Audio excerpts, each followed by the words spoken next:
Hello everyone, and peace of the Lord to all of you, and peace about your friends. Let us have some good time together. I hope my voice coming good and clear. And anyway, if my voice is not coming good and clear, I'm going to burn the Quran, and I heard that the smoke of the Quran is the best medicine. We heard in the news how the Muslims are going so angry as usual because somebody burned the Quran. Huh. Somebody burned the Quran. I don't know. As I know, the first people ever who burned the Quran, it was the Muslims. So why Muslims are upset? Because burning the Quran is a tradition. Assalamu alaikum wa rahmatullahi wa barakatuh. The question that many people ask us is, why did the third caliph of Islam, Uthman, why did he burn all of the Qurans of his reign and his empire? Why? Why he burned the Quran? I mean, you Muslims are the first one who burned the Quran, you idiot. What's wrong with you? Who is the first one who burned the Quran? The caliphate? I'm going to protest. The caliphate, which is hired by the gang of Mohammed, he himself burned the Quran. Why? Because there is many Quran. Each of Quran have different Quran, and the Quran does not match with the Quran, and there's a lot of Quran has nothing to do with the Quran. So what we do with the Quran, we burn the Quran. So the Muslims are the one who burned the Quran, and not only that, Yasser Qadhi, he says this is actually an act of respect. Empire. And this is viewed as being something sacrilegious, something that shows that there were Qurans that were somehow wrong. This is a cultural misunderstanding.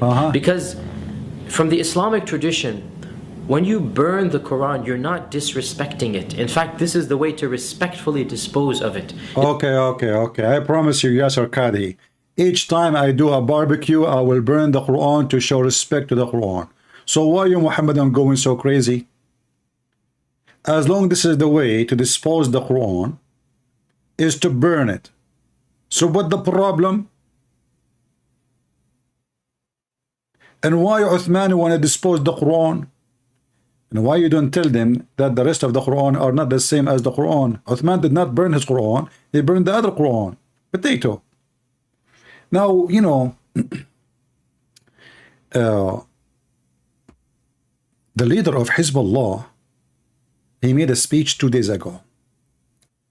And you know, he have a very nice speech in Lebanon. He says, we Muslims and Christians, we don't want to make a fight.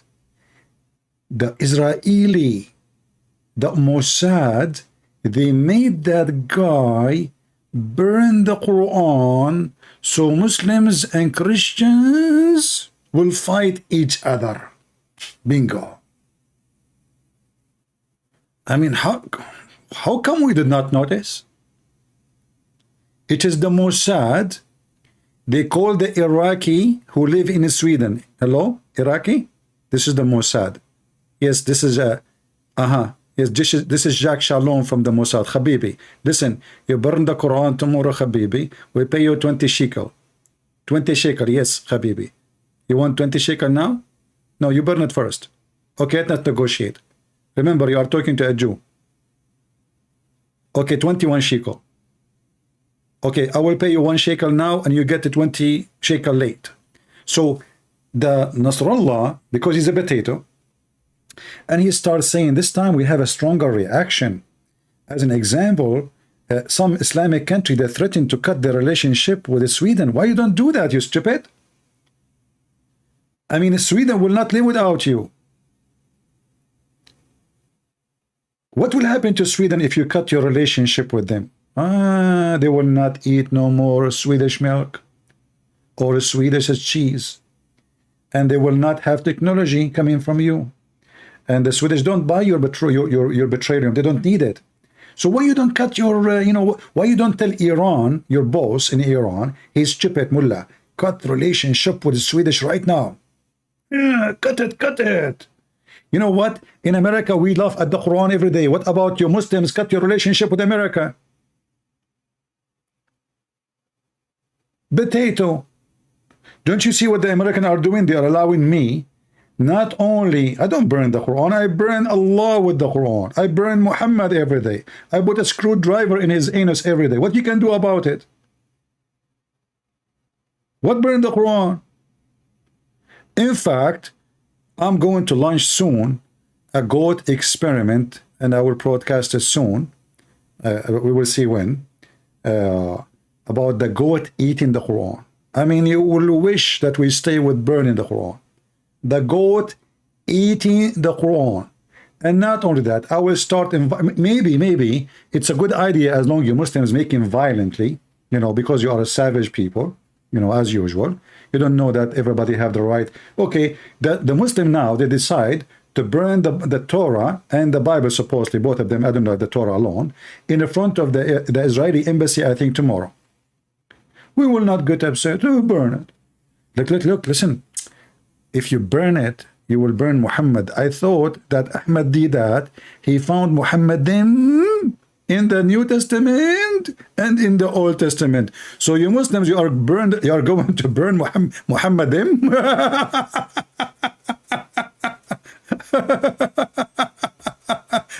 Brother.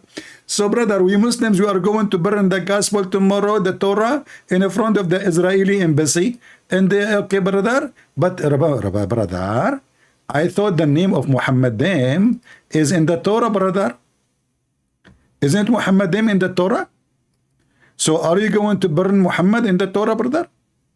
Isn't it your stupid Quran says you will find Muhammad in our gospel, supposedly? So you are going to burn it. Are you serious? Muhammadim.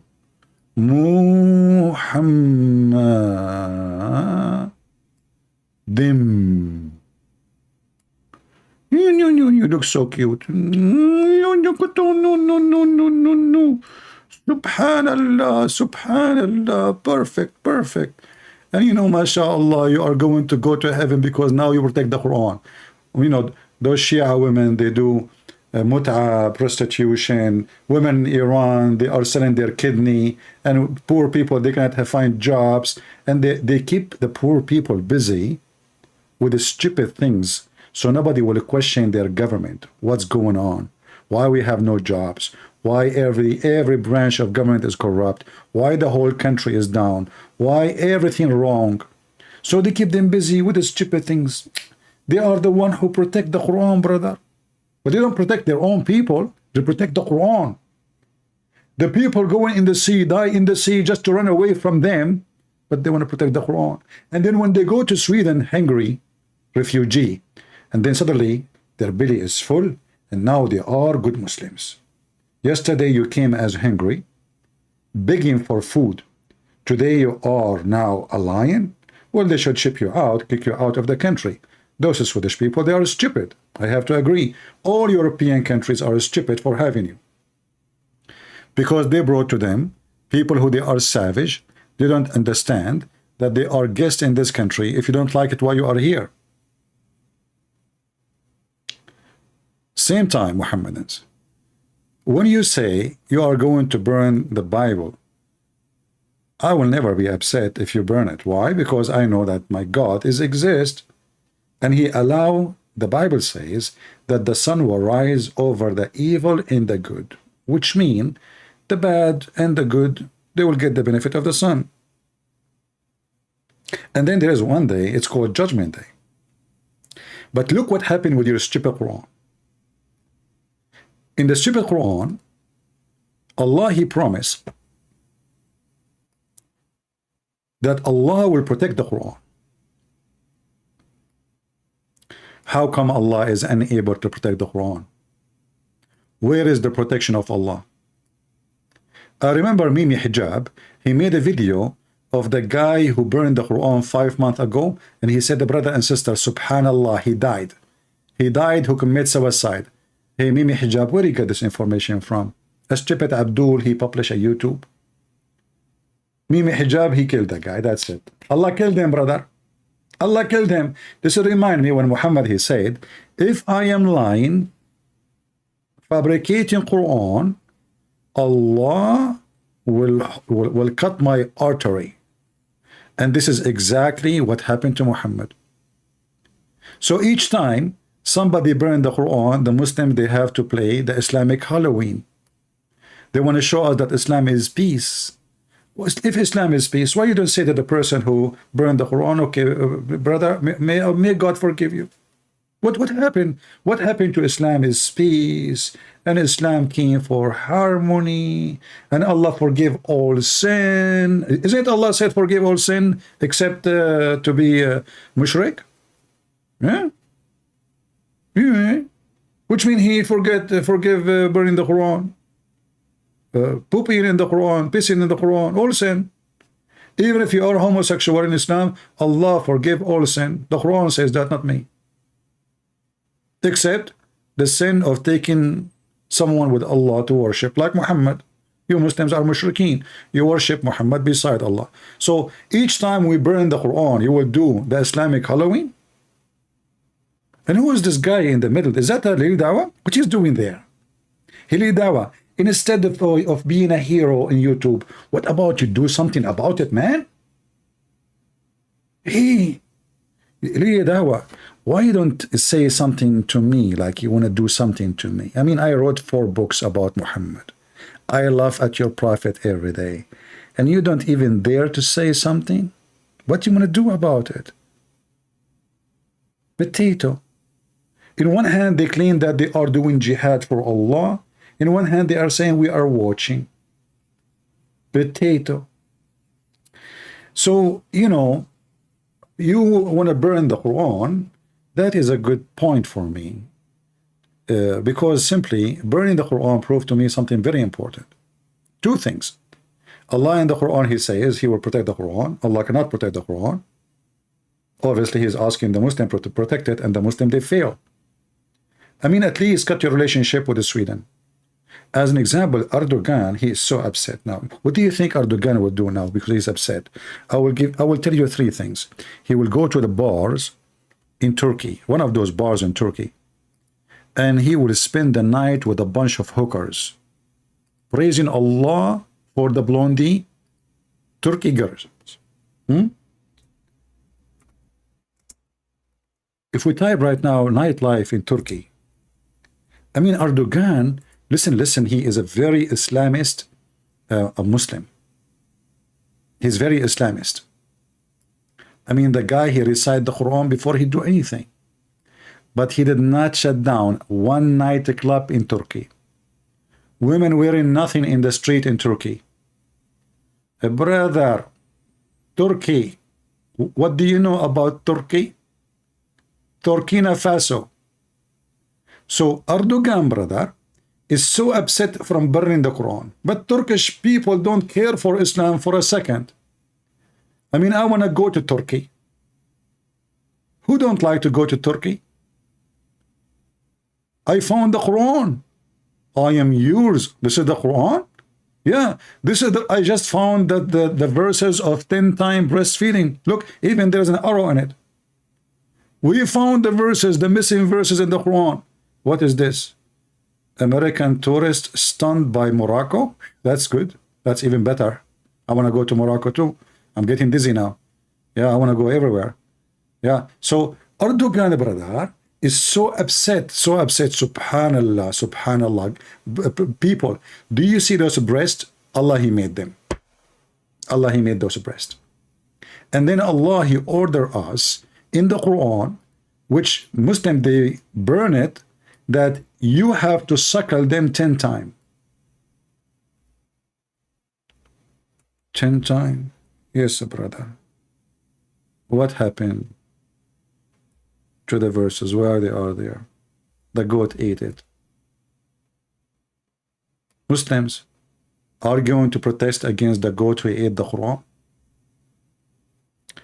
Just wait until I do the goat experiment as a return for all your action and your evil doing and your violence. You know, I don't care if you burn the Bible. If you go burn it, God will burn you. I do not need to defend the Bible. Don't this book have God? Okay. If you believe that your God is the one, the book belonged to him, why you need to defend it? I will tell you. Because you know that your God is fake. And all of you are a bunch of hypocrites. And you go in the street to show that you are religious. But in reality, none of you is religious. You go to Europe, you will find what is the percentage of people who they are Muslims in jail? The highest. Why? What is exactly why you are in jail? Why the highest number of the population? I mean, you are a small minority in Europe. Still, the biggest numbers of people in jail are Muslims. Why? Because you are decent. You don't do robbery. You don't do child molestation. You don't break the house, break in. You don't steal. You don't snatch bags and purses. You don't snatch wallets. And man, decent people, decent. But now the goat, she ate the Quran. And inside the Quran, there is 10 times breastfeeding for adult. And now maybe this is the reason the Quran is not worth, you know, to keep it. You burn it. Because this is the only beautiful verse in the Quran. 10 times breastfeeding for adult until the person is satisfied. Same time, I want people who download this video to cut this part. Post it alone. When I say cut it, doesn't mean delete it. Don't delete what I say. Don't do like Mohammed Hijab. He made an interview with the Yasser Qadhi, and he asked him about the Quran. He told him that there's holes in the narrative, and then Mohammed Hijab, he deleted the video. But the stupid Mohammed Hijab, he was unlucky because there's a ex-Muslim, he downloaded the video before he deleted, and then the whole world is laughing at holes in the narrative. Don't, when I say cut it, which means cut it and make it a video by itself. Listen, as long people burning the Quran, the major question is, was the Quran burned by the will of Allah or against the will of Allah? Who is a Muslim would like to call me immediately and answer such a question which is proving Islam to be false? According to the Muhammadan, everything happened by the will of Allah, and it is a destiny. It is what? It's a destiny. So if somebody burned the Quran,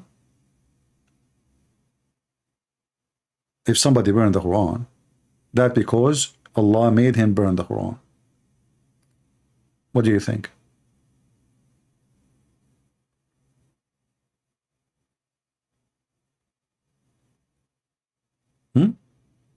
Isn't this a proof that Islam is stupid? So those Muhammadan believe that everything happening in this earth is done by the will of Allah. Everything. Even sin, it is by the will of Allah. So the stupid religion of the Muhammadan is beyond stupidity. Why Allah is making those people burning the Quran? Because according to your religion, they are not burning the Quran. It's Allah who made them burn the Quran.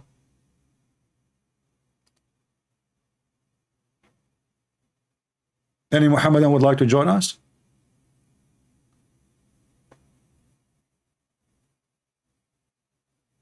Let us see this Muhammadan here. He texted me from yesterday. Any Muhammadan?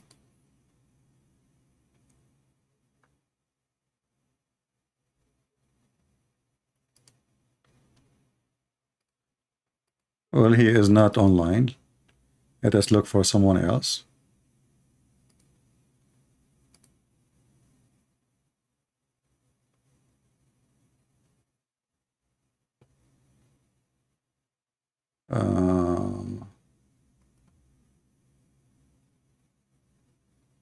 Let us see this potato. We have another potato.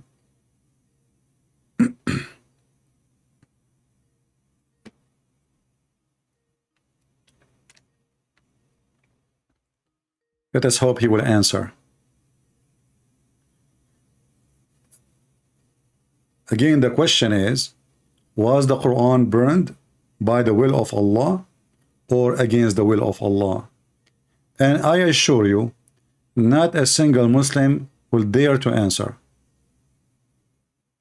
Not a single Muslim. Because this is embarrassing. Islam is very stupid. Who is a Muslim would like to join us live and tell us, was the Quran burned by the will of Allah or against his will? Any Muhammadan there?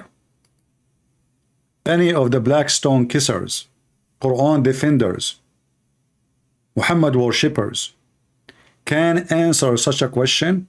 Was the Quran burned by the will of Allah or against his will?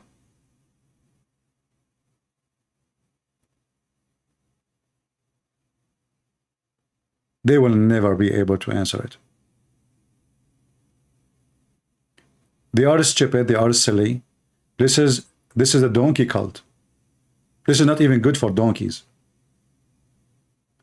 The Muslim believe that anything human beings do is a destiny. Is what? Is a destiny. Anything. Good act, bad act, whatever act, it's a destiny. So when somebody burned the Quran, it's a destiny. Then the question is, what kind of a stupid God he is making somebody burning the Quran, and then the Muslims, he made the Muslim get angry, because remember, the Muslim don't have reaction. Allah made them get angry. Everything is destiny. When you burn the Quran, Allah made you do so. Like now, you know, if I do the experiment of the goat, you know, I will do like series number 1, number 2, because I'm planning to interview many goats, you know. I will, like, you know, they paid me, those goats, to be honest with you. They want to become famous. You know, they want to become celebrity. But imagine how many people they will post the videos in YouTube and Google goat eating. Christian Prince, he posts the goat eating the Quran, and the, you know, and the Muslim, they will say to you that this is not a true Quran. You know, ha ha ha ha. This is dictionary. Like, you know, remember what happened when David Wood, you know, he wanted to prove that the cat she walked in the Quran, and obviously he was lying, because this is not true. Cats, they are Muslims, and they will never ever walk in the Quran, and they will never. I mean, those are Muslim cats. Are you kidding me? All cats converted to Islam in the time of the Prophet.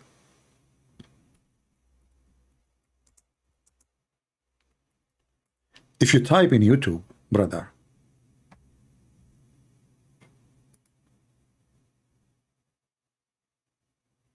did my cat walk over the Quran? Quote over the Quran. Look, many people, they did the experiment, and the Muslim, they brought to themselves. I mean, you are the one who is making people burning the Quran, by the way, by your stupidity. If nobody care and nobody get angry, nobody will burn the Quran. You are monkey. You are stupid.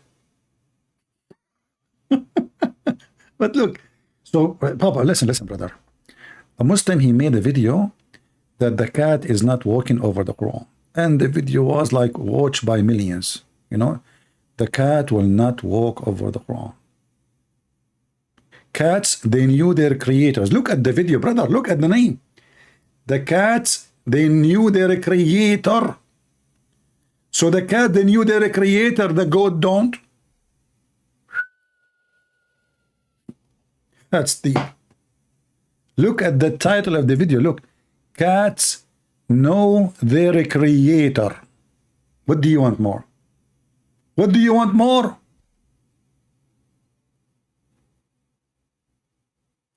What do you more prove that cats are worshipping Allah? Let us see. Muhammad and tried to call me.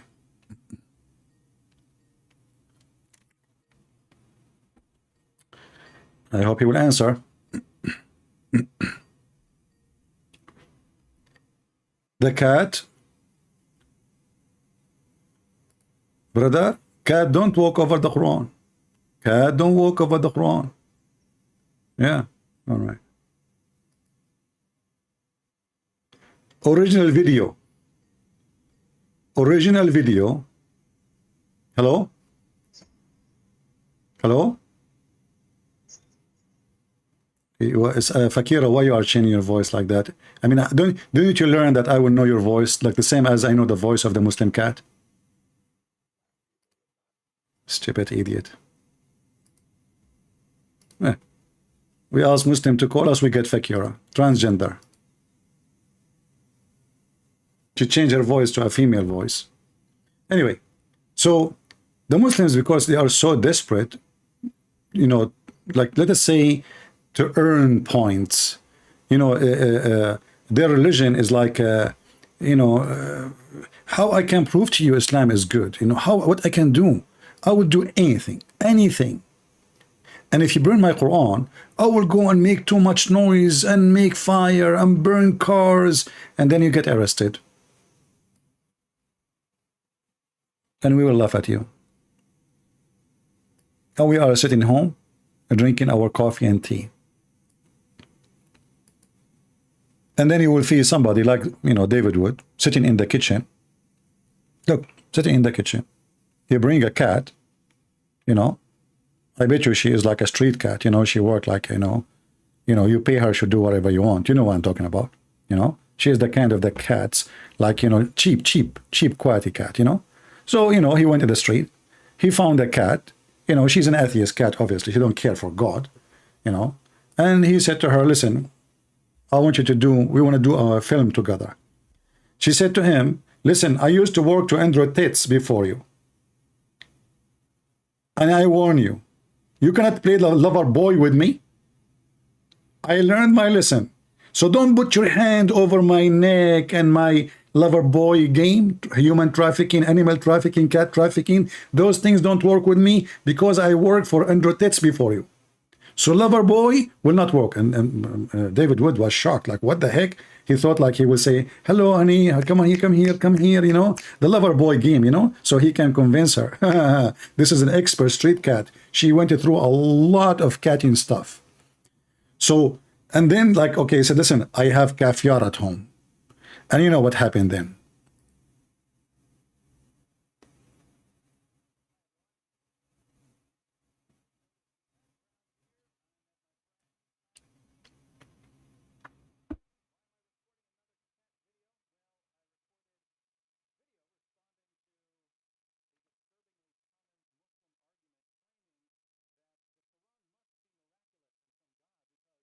A cat will not walk on it. So I tested that over and over again, and it took me on average about half a second to 2 seconds to get a cat to walk on the Quran each time. The sound is coming, don't worry. You're kidding. Oh my goodness. Look at those Qurans. But there are people who want to defend this absurd claim. So they replied in hundreds of comments that the texts I was using weren't Qurans.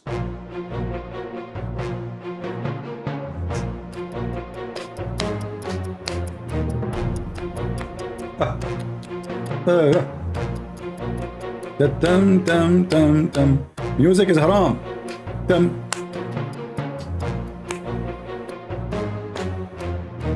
Look at the comment. Look. This is not Quran. This is not Quran, you idiot. This is the translation Quran. What got you busted? Brother Hitler, I saw the video of David Wood, and he want you to translate the Quran.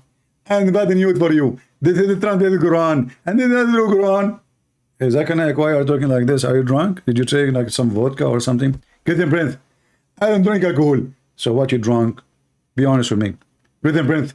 I took a lot of doses of camel urine. And this is why he thinks this. So this is not the Quran? What do you mean? So if we translate the Quran, is not a Quran? No, this is Quran, Arabic. Focus, we need Zakir and Ayuka. Listen, focus.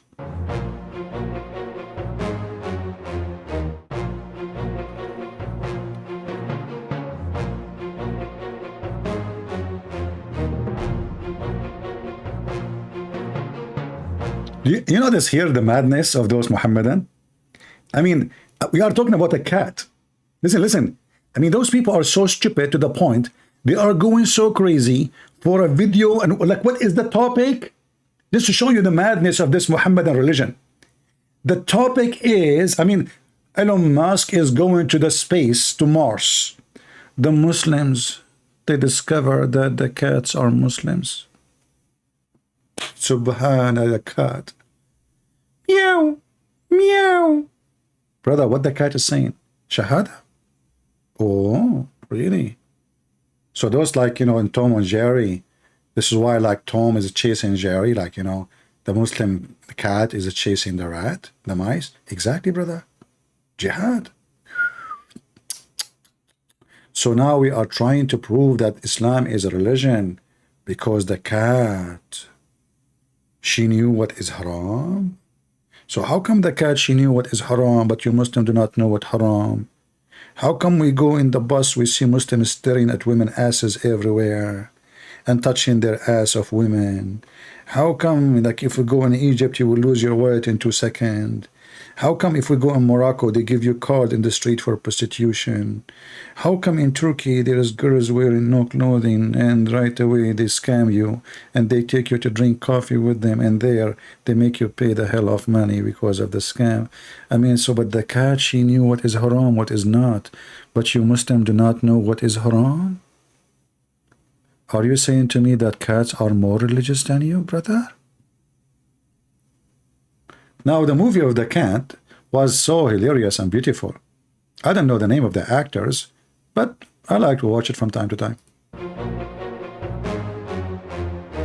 And I have right here the text I was using. Here we have a variety of Qurans, which they say weren't Qurans, they were dictionaries. So I heard dictionaries, they were phone books, they were random Arabic books, but they weren't Qurans. Oddly enough, those same people would complain that I set the Qurans on the floor. Odd complaint if they're not really Qurans. But let's go ahead and flip through some of these books to see what they actually are.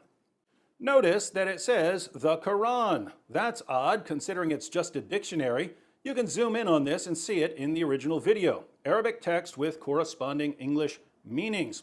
And what you have here is you have the English translation over here, and you have the Arabic. This is the full Arabic text of the Quran. You have the entire Quran from Surah 1 all the way to Surah 114, the entire Arabic text of the Quran. Here we also have the Quran. We have the full Arabic text and English translation, some notes and so on. So, Arabic text of the Quran, Arabic text of the Quran, Arabic text of the Quran. This is the full Arabic text of the Quran. Really? Here we have the Noble Quran. Odd title for a book that's simply a dictionary.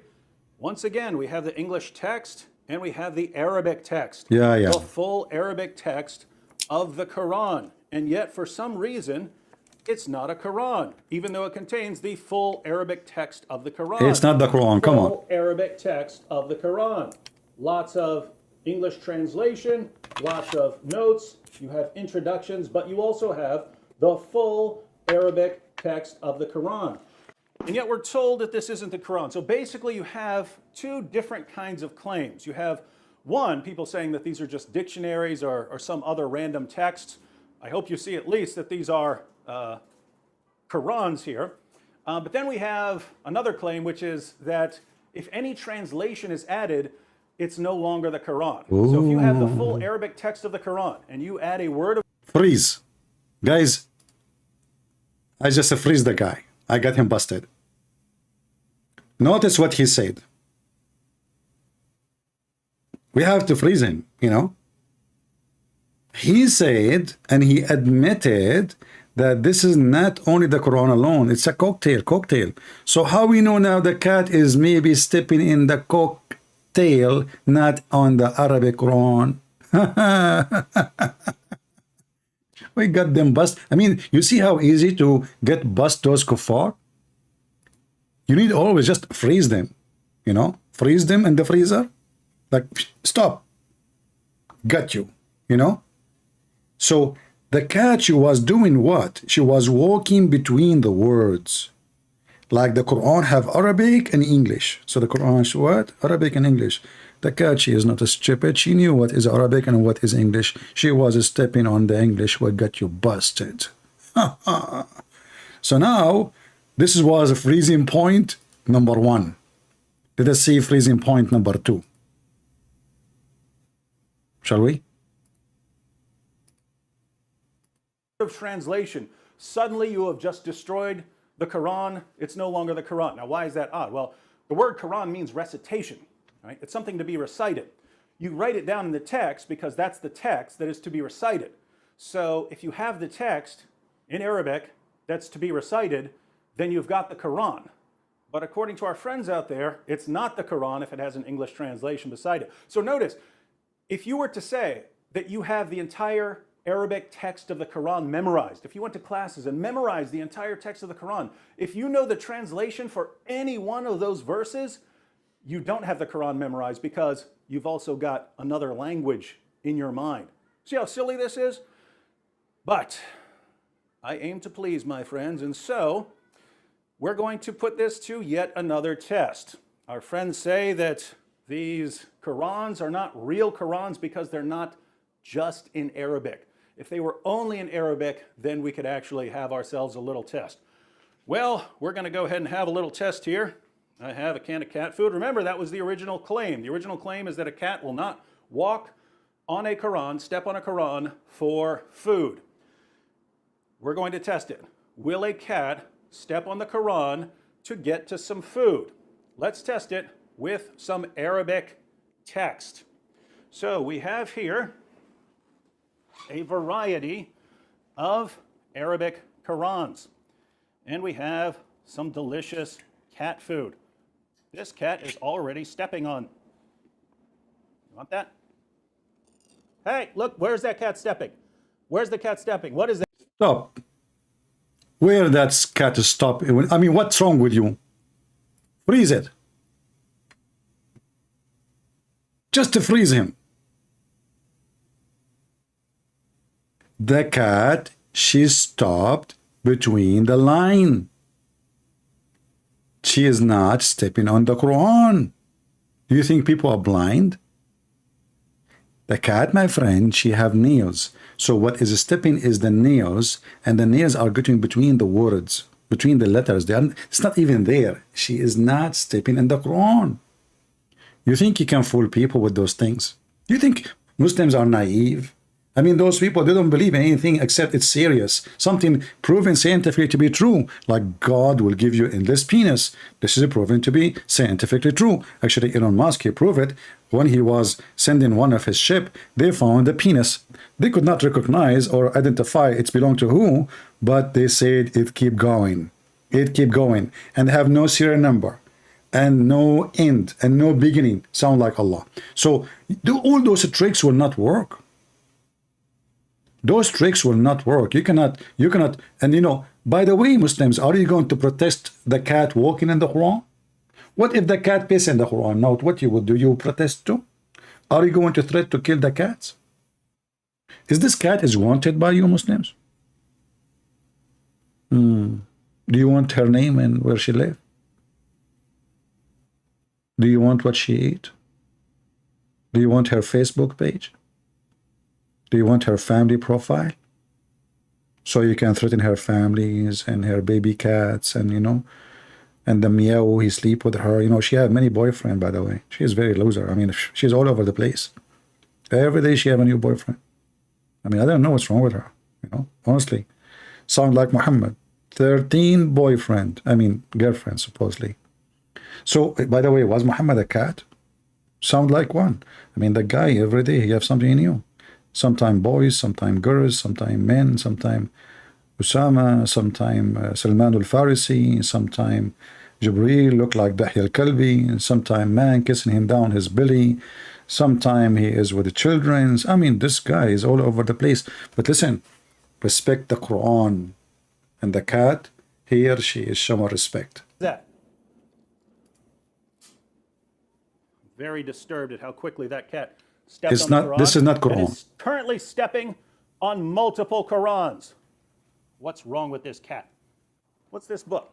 Not Quran. You tell me what this book is. This is not Quran.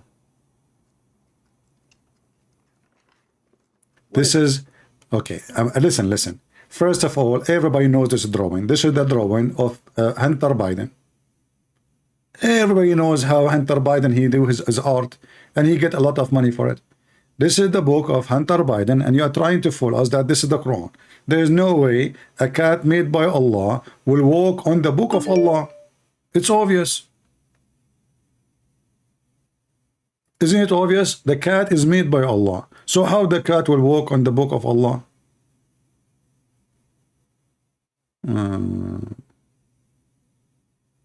Somebody saying to me, did you see the email about Sam Shamoun about the predestination? Why you don't call me and tell me about predestination? Here we go. Let us call this guy. Abdul is texting me. Let us see if he will answer. Hello? Fakir again, maybe. Hello? Yeah. How are you doing, my friend? You are a Muslim? Yes, sir. Yes, I am. How are you doing? I'm mostly from Australia, and hoping that you are doing quite well. It's quite early in the morning for me as well here. All right. So you said to me that Sam Shamoun, he said something about the predestiny? Correct? Yeah, what he said. Can you tell me what he said? He said that predestination and free will is actually one of the topics in Christianity as well that hasn't been confirmed. No, see, this is not what he said. I believe you're wrong. Yes. Because, my friend, Jesus said, not everyone says to me, Lord, Lord, will enter the kingdom of my Father, but the one who does his will. So maybe you understood wrong, because in Christianity, God, he gave Adam from the beginning the freedom to obey or not to obey. Is that correct? Do you know the story in the gospel about Adam? Yes, I do. Okay, and he told him, don't eat from this tree. Do we agree? You're talking about the gospel, right? Yeah. In Christianity, now we're talking about Christianity, yeah. And Okay. and I think in the Quran is the same. Is it correct? Okay. So I know Yeah. you have some. Okay, but now the question is, I have a serious question for you. That Go ahead. when those people they are burning the Quran, is it by the will of Allah or against Allah's will? No. You keep referring back to the Islamic principles. I'm actually asking about the video that Sam Shamoun posted because you keep My referring- friend, you are talking to Christian Prince. You want to talk to Sam Shamoun? Go call him. So you are talking to me, and you are a Muslim. I am a Christian. You have a question for me about Christianity, I will answer you. You don't keep going to Sam Shamoun. You can call him in his channel. He go live almost every day. So I'm asking you now, when somebody burned the Quran, my friend, One second. when somebody burned the Quran, is he burning the Quran against Allah will or by Allah will? You're talking about one person. No, I'm talking about the action. Doesn't matter who was doing it. Okay, so in Florida, there was a pastor that wants to burn the Quran. So what's your comment about that then? My question is, when somebody burned the Quran, is that against Allah will or by Allah will? When you think burn the Quran, somebody can burn the Bible, can burn the Nazis actually burn all of Einstein's books as well. So I'm just not sure what your point is. My point is, in Islam, everything is based on destiny. So, as long as you believe in destiny, and that's my point. Sam Shamoun said that it's not confirmed in Christianity at all. this is not what Sam Shamoun is saying. And actually, he's trying to call me, but I don't want him to join because he will run away if you join. Later, he can call me. Don't call me now, right, Sam? Listen, my friend, it's not up to you to tell me what Sam Shamoun said. I know what Sam Shamoun he say. We know we have the same belief. He's not coming from the Hindu cult. So we know what Christianity teach. Christianity, all of it is based. If you obey God, you go to heaven. If you disobey God, you go to hell. So if it's destiny, then nobody disobey God because it was destiny to disobey God. Very simple. So why we go to hell or to heaven? Because simply the one who obey willingly is someone deserved to be in heaven. The one who don't obey, he made a choice and he decided not to go to heaven. That's the whole idea. But in Islam, this is your religion, we have tons of verses and confirmation from your prophet that everything you do is a destiny. Actually, you as a Muslim, you have to believe in Al-Qadar. Do you know what Al-Qadar is? Al-Qadar is predestination. Or, Exactly. free will, right? So now the question is, when somebody burning the Quran based on Islamic cult, Allah, he made him burn the Quran. So why he is a bad person if Allah is the one who made him burn the Quran? It's not okay. Okay, for example, okay, so we respect our Quran really quite strongly. So we don't throw it away in the garbage or anything like that. So Okay, if there's a I don't know. I don't know about that. I saw the Quran in the sewage. Here we go. Do you see it? This is in Islamic countries. People, they throw the Quran in the sewage each year. When the Muslim, they clean their sewage, this is what they find in the sewage. Do you see it? Those are not Christian countries. We don't have Quran everywhere in the street. I mean, Muslims in America, they are not even 2%, less even 1%. And even the 1%, they are, most of them, they are like those racist group, Faraqun. So we find that your Quran is all over the sewage, and you Muslim, you throw it in the sewage, and then you claim that you respect the Quran. But look, this is not even my question. If somebody, according to Islam, he throw the Quran, burn the Quran, respect the Quran, or disrespect the Quran, it's a destiny. It's not a choice. So what kind of religion this religion is? Why does God want to punish you for something he forced you to do? He doesn't force us to do anything. But okay, let me repeat again. Is it a destiny to do things, or it's not a destiny? As an example, when a Muslim he fornicate, is it his choice to fornicate? I actually watch your videos quite a lot, and I really do understand where you're coming from. Okay. But I kind of actually just I'm very, like, a bit of a student of on knowledge, and I just want to understand a lot of things as well. So I fully understand where you're coming from. I think that about predestination and free will, and then al-qadar and about predestination, and Allah dictated that all of us, all of our actions has been pre-planned by Allah. Exactly. So if I burn the Quran, Allah is the one who made me burn the Quran. Why Allah want to do that? Yes, but the thing is, the same discussion in Christianity as well. No, this is not. This is false. Are you saying to me that when the Jews, they crucified Jesus because God, he forced them to crucify Jesus?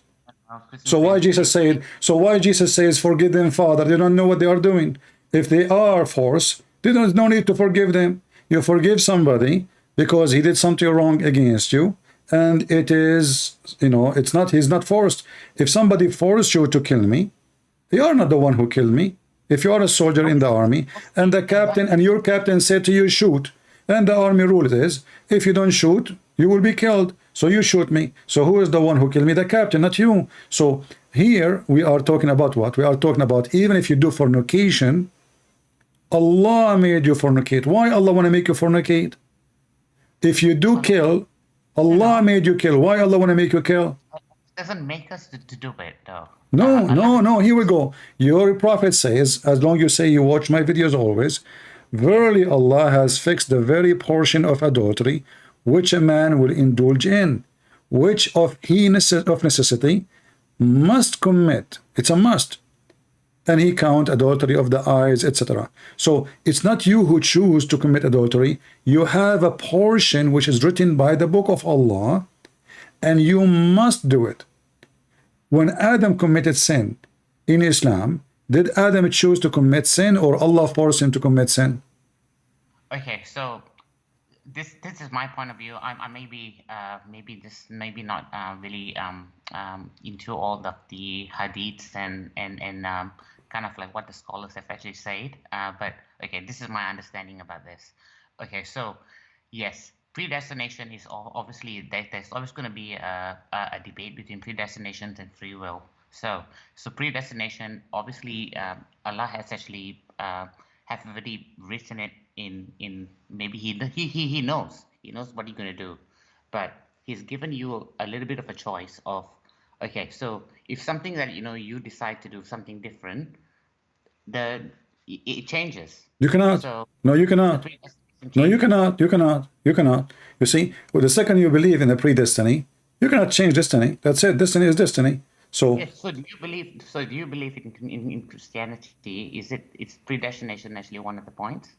We don't have a predestiny. We have in the Bible verses about predestiny, but this is not about you are like you are God decide what you do. As an example, God he says, "I chosen you before you chose me," which means His knowledge is overcome our knowledge. He knew who is the good of us. In the same time, even when God, hold on, one God wants listen, let me finish. But I will give you an example. When the Messiah he chosen his disciple, he chosen 12 disciples. Correct? I think you know the story, right? Yes, he And chosen 12, and then one of them he betrayed Jesus. Correct? Jesus actually know that Judas is gonna Okay, betray. so see, so now we have Judah willingly he betrayed Jesus. It's not No, but Jesus. Jesus knew that. No, Jesus knew. Jesus knew because he's God. Not like your God. He do not know. Okay. You Yeah, so know, he knew. So he knew. But so is that predestination? my friend Jesus he knew because he is God, and this is why his knowledge. But this is not a destiny. He made the guy do that. Otherwise, Judas is a good guy then, because simply He made the guy do that. if Jesus God said that if God forced him to do it, then Judah did not commit any sin. Listen, then Judah did not commit any sin, because the logic of sin is you doing something not being forced to do. If I've been forced, let us say eating food in Ramadan is a sin for Muslims. They claim. And if somebody forces you, he is strong, he is stronger than you, he put his hand full of food and push it in your mouth.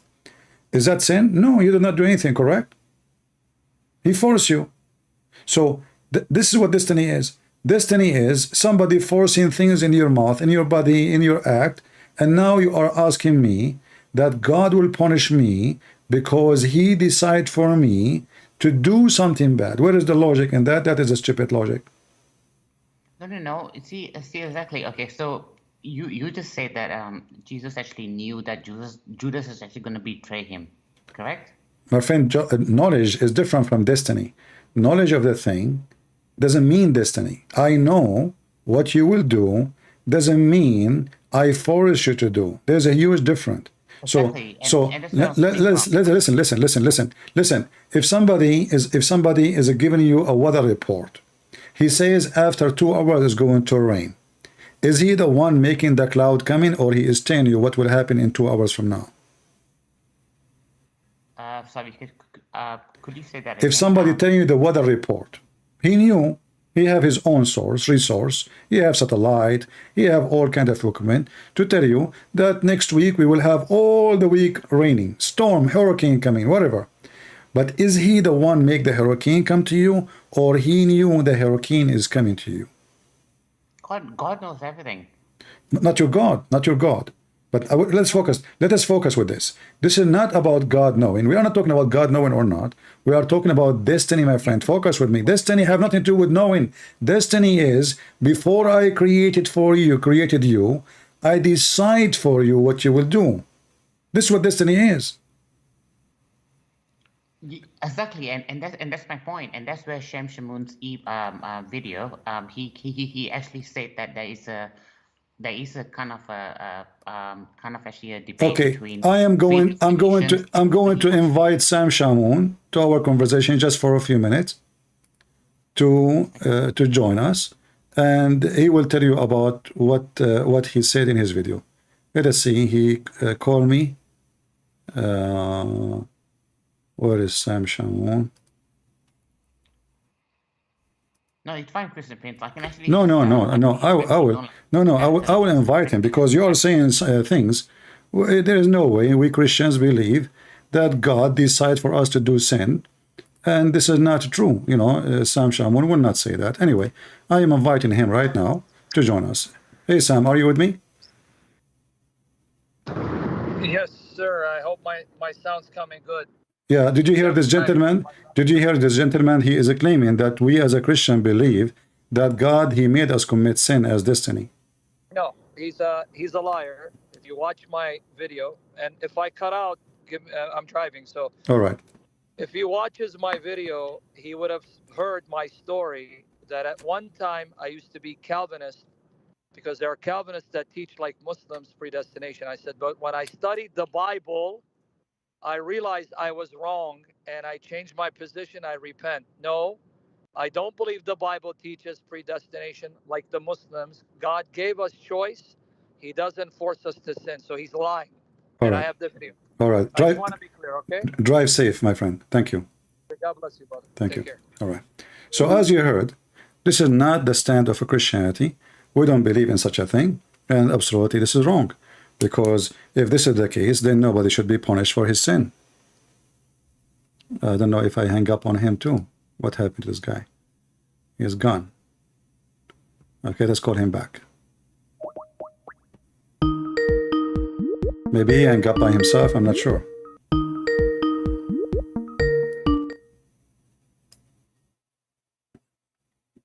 All right, do you hear me? All right. So now Sam Shamoun, he explained himself to you, and maybe you get him wrong. So I'm not going to accuse you of lying, as he said, but maybe you get him wrong. But now, when somebody burned the Quran, obviously, according to Islam, Allah, he made him burn it. Why Allah want to do that? Why Allah want to make me burn the Quran? What's wrong with Allah? Is he crazy? Okay. I know Sam Shamoun said that I'm lying, so maybe he has a point that maybe I'm saying that I'm actually lying, but that's fine. That's his opinion. All good. But if I will just put on the chat message. I know you don't open links, but if you don't mind just having a look at this, and maybe if you could just focus with me. He answer you. You want to be stubborn? No problem, my friend. Even if Sam Shamoun, he said that, and he said to you, when he used to believe in the Calvinist before, long time ago, and then Sam Shamoun, he used to be a bodyguard. So there's a huge difference in his life. One day, this guy, he used to be, as I understand, he used to be a bounce in like a club. You know, he's strong. This is what he do. So there is a big change happening in his life, my friend. All of us, we change our stand, we learn, we study, we educate ourselves. So he told you what he believed, and this is what he believed. We don't believe that God made us commit sin. Very simple. And he answer you. But you keep insisting, no problem. I'm asking you now. You're trying to avoid the problem with your God. My God don't teach such a thing because this is stupid. My God is not so stupid. So when my God, he told Adam to live in the garden, he told him what to do, what not to do. But he did not force him to do what not to do. And because Adam commits sin, he was kicked out. Now, in your religion, did your God Allah force Adam to do sin so he can kick him out? Or Adam, he chose to commit sin?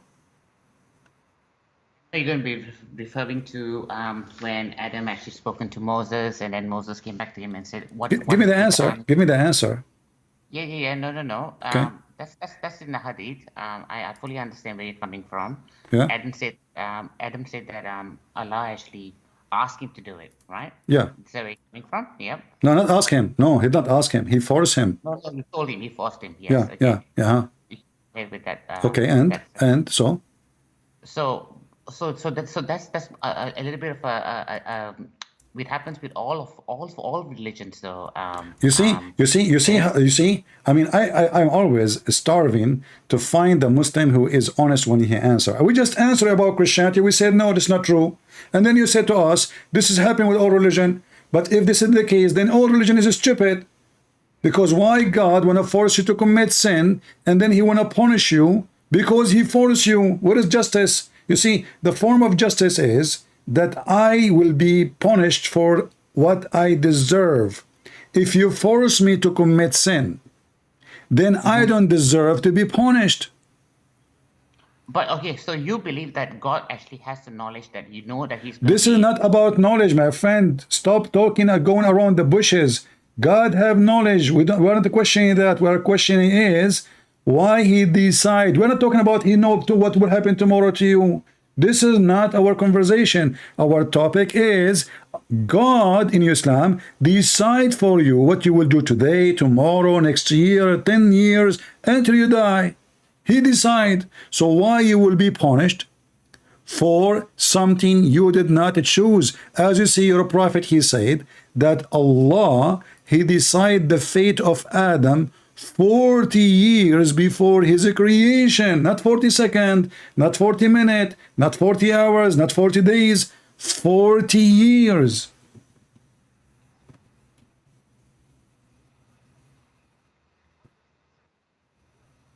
So you're going for the hadith, right? Is it sahih? It is da'if. It is sahih. Yes. Yeah. Okay. I know you're always just going to try to actually confuse the caller and I say, mean, hey, you Muslims are confused. Look at you. You said to me, you watched my videos many times, and you saw me explain this hadith many times, and now you are asking me, is it sahih?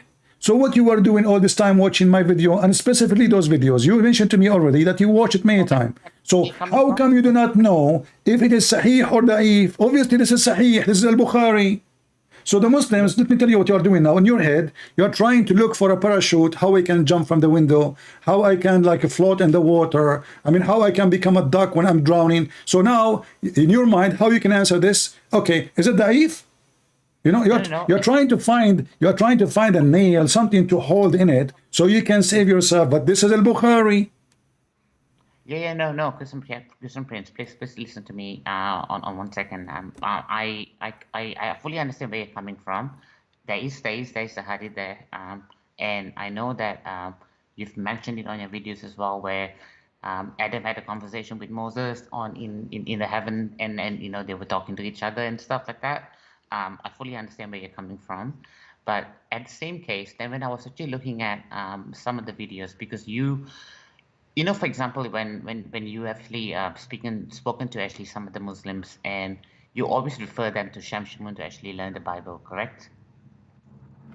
I don't, you know, I say he is one of many, and yeah, I send them sometime, no problem. Sam Shamoun is a good guy, I believe, and he answer you about destiny, and you keep going back to Sam Shamoun. Look like you have an issue with this guy. You are talking to me. You are talking to me. You are talking to me. Listen, when you talk to Christian Prince, you tell a Christian Prince what he said, not what somebody else said. He joined us, he's driving, and he answered you already. And now you keep coming back. Why? I will tell you why. I will tell you why. You are trying to find a solution for the stupidity of the Quran. Because now the only solution for you is to say, someone, his name is etc., he is a Christian, is etc., he said etc. It doesn't matter who is he. If Sam Shamoun, he said to you that and he deny, he is wrong then. But he is not, because he told you when he was a Calvinist, he used to think this way, and when he studied the Bible, he found out that he was wrong. So the guy called us, explained to us, and then you keep going back. So listen. So if Sam Shamoun was wrong when he was a Calvinist, is your God Allah wrong? He made so and this is a little bit of a something that's actually happening in my. I'm just thinking about what's meant to be truth and what's not truth, right? Okay. So when I looked at this particular video, this is after he. My friend, stop talking about the guy. Don't stop backstabbing. He answer you. Answer me. Stop talking about him. You wanna know about Christianity? I will answer you. Stop talking about him. I'm talking about your book. You go back to Sam Shamoun. What's wrong with Muslims? Talk about Islam, okay? So okay, what Sam Shamoun have to do with this? What's wrong with Muslim? I do not know. So why Allah, he made Adam commit sin? He wrote in his book, I will make him commit sin 40 years before I created him. Where is justice? And then he kicked him out from heaven. And then Adam, he died. Why? Because the wage of sin is death. So death was not really a reward. Human beings supposed to live forever in heaven. But now because Adam, he commits sin, Adam, his wife, his children, they will die. So who is the one who is the bad? Is it Adam or Allah? There's no way Allah is going to be wrong though, because he's the creator. How is that? If I am Adam, and now I am a person who did nothing wrong, Allah forced me to commit sin. How I am wrong? He's not forcing you though. See, that's the thing. My friend, what's wrong with you? It says in the front of you, do you blame me for an action which has written in my fate 40 years before my creation? So what Adam is saying, you cannot blame me for the action. So what is the action? He ate from the tree. So can you blame me? I mean, you Muslims, do you know how to read, or you are like your prophet? there's no way I'm going to be like my prophet. No way. Why not? Why not? Are you better than him? Are you saying you're better? No way. You're not better? No. But you said you know how to read. No, I'm just saying that you trying to actually confuse the actual the fact that what you're actually trying to convey. I know what you're trying to convey about predestination and free will. I fully understand that. But it happens with all religions in the world, though. You keep repeating the same. Okay, are you saying to me you are a Hindu? I'm not saying I'm a Hindu. Well, the Hindu don't believe in that then. The Hindu, listen, even the Hindu don't believe in that. The Hindu believe in bad karma, good karma. So let us say you are a Mohammedan. Now you did something bad according to them. Then in the second life, God will make you a cockroach. If you are a better person, God will make you a cat. If you are a better person, God will make you a cow. If you are a better person, God will make you a bird. So this is what the Hindu believe. So don't tell me all religion. They don't believe in that. They believe in bad karma, good karma. So now your God is the only idiot in the village who make people commit sin according to him, and then he would punish them for making them committing sin. All right. So okay, just to be fair, Christian friend. So you're saying you have Sam Shamo in your head. You cannot take him off, right? No. 1.6 billion Muslims in the world. They are completely. We are almost 3 billion. Who care about numbers? We are almost 3 billion. Who care about the numbers? My friend, when Jesus he have a 12 disciple only, is he wrong? No, he's not wrong. Okay, so why Muslim they talk about numbers? Are you talking about carrot? Do you know how many carrot we have? Do you know how many cockroaches we have? Do you know how many ants there is? So are you saying to me the ants are right and you are wrong? What I mean, we are talking about what is in front of us. You tell me we are 1.3 billion. If I ask you the Shia are Muslim, you will say to me no. If I ask you the Druze are Muslim, you will say to me no. If I ask you Ahmadiyya are Muslim, you will say to me no. Your prophet, he said, my nation will be 73 sects and one of them will go to heaven. So now, who is the Muslim? Nobody. Nobody is a Muslim. Do you listen? When you take a shower, do you take shower with dead dogs and women blood from period and garbage? Yes or no? No. You don't. So you are the Muslim, because a true Muslim is the one who follows the steps of the Prophet of Allah. If you are Muslim, you wanna do through ablution to be ready to pray to Allah, you have to have a certain mix of water, and this mix have to have dead dogs and women blood from period and stinking garbage. If you do, listen.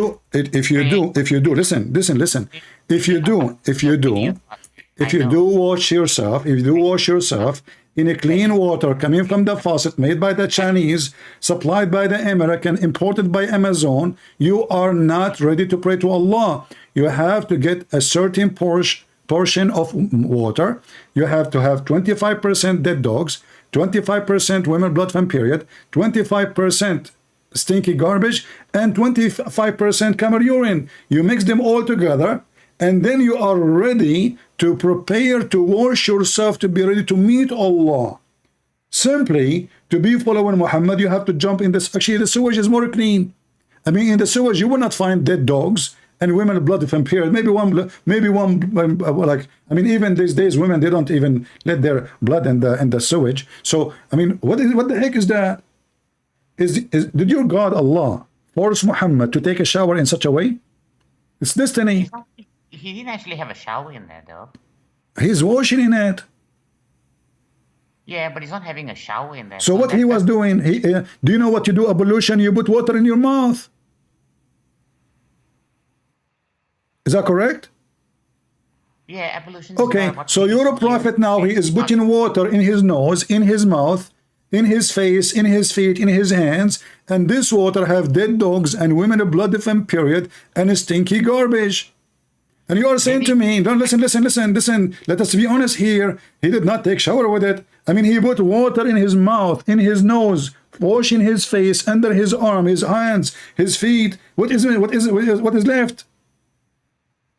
You have to put your hands in the water and then you put them in your head. And then you are telling me he did not. So what is this? And how in the world you are ready now to meet Allah? Supposedly now you are cleaning yourself. And you will notice in the hadith, which is very authentic, even the Arab, they were questioning what kind of a man this man is, what he's doing. I mean, what kind of a man he jump with stinky garbage water? Nobody do that. Obviously, Muhammad have a mental issue. Yeah, okay, so that's your point of view, and I No, think this is not my point of view. I want your point of view. When you see somebody, be honest with me. Listen. I want you to be honest with me. Your name is Saad. Saad, right? Okay, Saad. Listen. When you see somebody having such a way of washing, be honest with me. What you would think about him? okay. Can I have a little bit of a time to actually explain this particular thing? Why always we need to explain? Why we cannot answer? Never answer. We explain. I can answer. I'm Okay, answering but you. tell me, what do you think if you see somebody, you're walking down street and you see somebody jumping in a sewage, have dead dogs, women blood of impaired and garbage, and he is supposedly claiming that he is clean himself to be ready to meet his God, to be pure. What do you think about that? Yes. So when you say somebody, it doesn't actually mean. So when you say somebody, it means in general, right? So it can be any human being, right? So, but what we're talking about here is actually a prophet, right? So if Muhammad is being stupid, that means he have a license to be stupid because he's a prophet. So you are saying to us in your logic, when you are a prophet, you have a license for stupidity, especially if you are a Muslim prophet, because Muslim prophets, they have to be stupid, mentally ill, idiots. So we don't question what they do, because every single Muslim prophet must be stupid, according to you. No, a prophet though. Just one prophet. We only have one prophet. Only one prophet, guys. Only one prophet within the Muslim prophet. So now you make it even more horrible. So you are saying to me that all Muslim prophets are not stupid. Only Muhammad was stupid. And therefore, because he is a Muslim prophet, he is your prophet, we don't question the stupidity of the prophet. What kind of logic this logic is? Okay, let me ask. Okay, so for example, in the Bible, Moses actually killed a person. Do you believe that? And okay, and then after that, do you believe he's actually a righteous person? my friend, I believe every human being is a sinner. Moses is no better. David is no better. Everybody, Abraham is no better. Everybody commits sin, me and you. The Bible is so clear. All men, my friend, all men, no exception. The only one is holy, is the true God. That's all. The rest are sinners. So Moses, listen. We Christian, we don't worship prophet like you.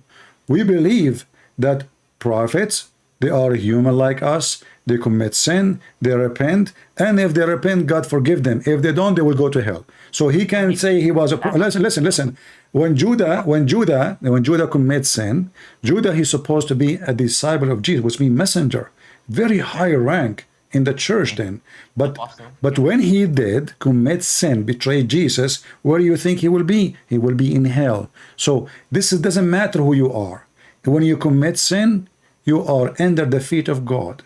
You repent and you promise not to do it again, then you will be welcome in his kingdom and you will be called his child. So now we go back to zero.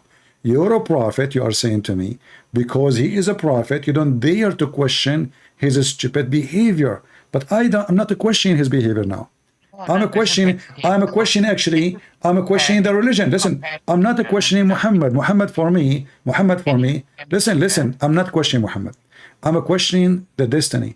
When Muhammad, he jumped in this water, according to your belief, Allah made him jump. According to your belief, Allah made him take shower with dead dogs. According to your belief, he didn't jump in there. He performed an evolution. Okay, how he perform evolution? They don't jump. My friend, this is not an ocean. This is a little tiny body of water. So yes, so now let us say this water is 4x4, and there is now in the water. Listen. Okay, my friend. How big this water is? But he didn't actually do it though. You keep saying he's jumped into the water. No, he did. Does it make a difference? Or does it make a difference if he is washing with it? And this is a very little tiny body of water full of dead dogs. It says dead dogs, not one dog. Listen. It says dead. How many dogs? How many dogs? they have to actually kind of justify to what water is actually available, because you know that Mecca is actually part of Arabia, where maybe water is actually a bit scarce. Aren't you Muslim? You say that there is a spring, it's called the spring of Zamzam, and this is exists since Abraham until now. So people that drink water, obviously different water. That's why the people asking him what you are doing. Because my friend, there is a water which is clean. It's called Zamzam. He do not need to jump in this water. So firstly, no. You said Zamzam. Yes, thank you. Uh-huh. Thank you for bringing it up. Is that a miracle that that spring actually happens in the middle of the desert? There is springs everywhere. I mean, this is my friend. Yeah, in the desert, like, Yathrib. Yathrib is a city. Listen. I mean, you Muslims are already ignorant. Yathrib. Listen. Yathrib is a city very well known of farming. And when your Prophet Muhammad, he went there because this was a flourishing city of farming. So how they do farming if there's no water? But this is not Mecca. This is Yathrib. And then Muhammad occupied, he killed the Jews, he make it his city. What about At-Taif? You do not know Saudi Arabia. Saudi Arabia, there's a huge part of it is desert. But there is something called Waha. Listen. There is something called Waha. And there is something called wells of water. And until now, even in the desert, you can dig and you can find water. So don't tell me this is a miracle. Everything in life is a miracle because God, he make things happen. So this is the miracle, yes. But now you are trying to change the topic from your prophet taking shower. Listen. Look how Muslims they live their delusionate life. We talk about Muhammad taking shower with dead dogs. He tell me about what? Zamzam. You see, you keep saying shower and you keep saying he jumped into the pool. Yeah, this is how shower you do to promote to ablution. This is the shower of ablution. Okay. For example, listen. Do you wipe your head over your head when you do ablution? No, but if there's no word shower or there's no jumping in the water or nothing like that. I'm asking you, can you tell me what do you do when you do ablution? Ablution is actually just taking the tap from your hand and then actually washing a little bit of your face and your ears and your head, and just washing your mouth. But there's no something about shower at all. It's not something you're going into in modern days, for example. Now, so now you are okay. So everybody heard you. You put from this water, which have dead dogs and women blood of him period and garbage. You put water over your face. This is number one, correct? Well, that's part of wudu. No, I mean this is a step of the wudu, correct? Ablution, there's a few things you have to do in part of wudu. Okay, I know, but from this water now, it's not showering, not jumping in the. I mean, you keep saying it in all your videos, though. Okay, listen. I'm going to show everybody how you are trying to duct tape. How you are trying to listen. How you are trying to duct tape what your prophet did. I can show right now images of how Muslims they do wudu.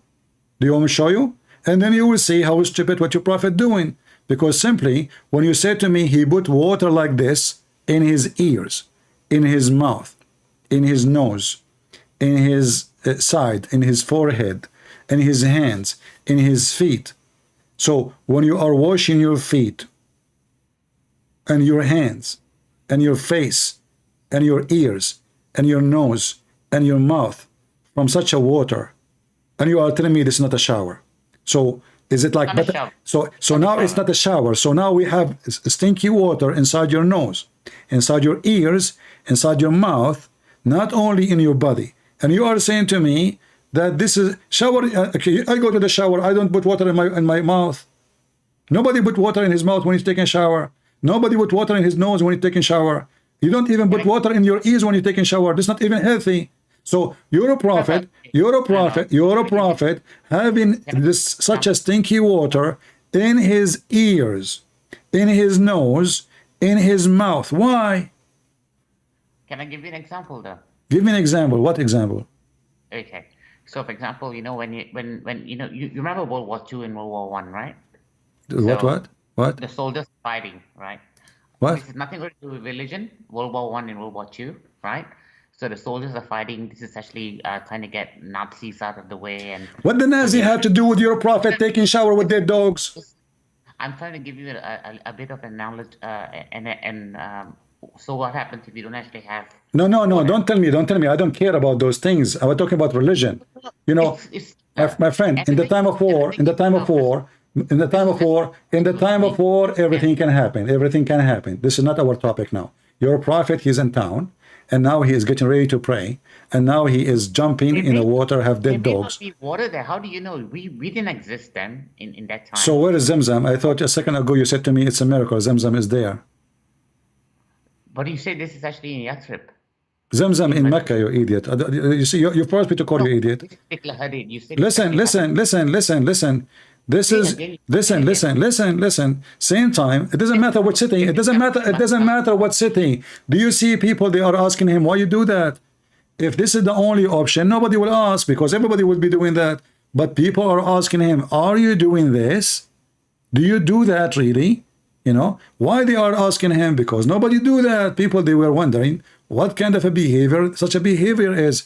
I heard the people ask the Prophet of Allah, water is brought for you from the well of Bidah.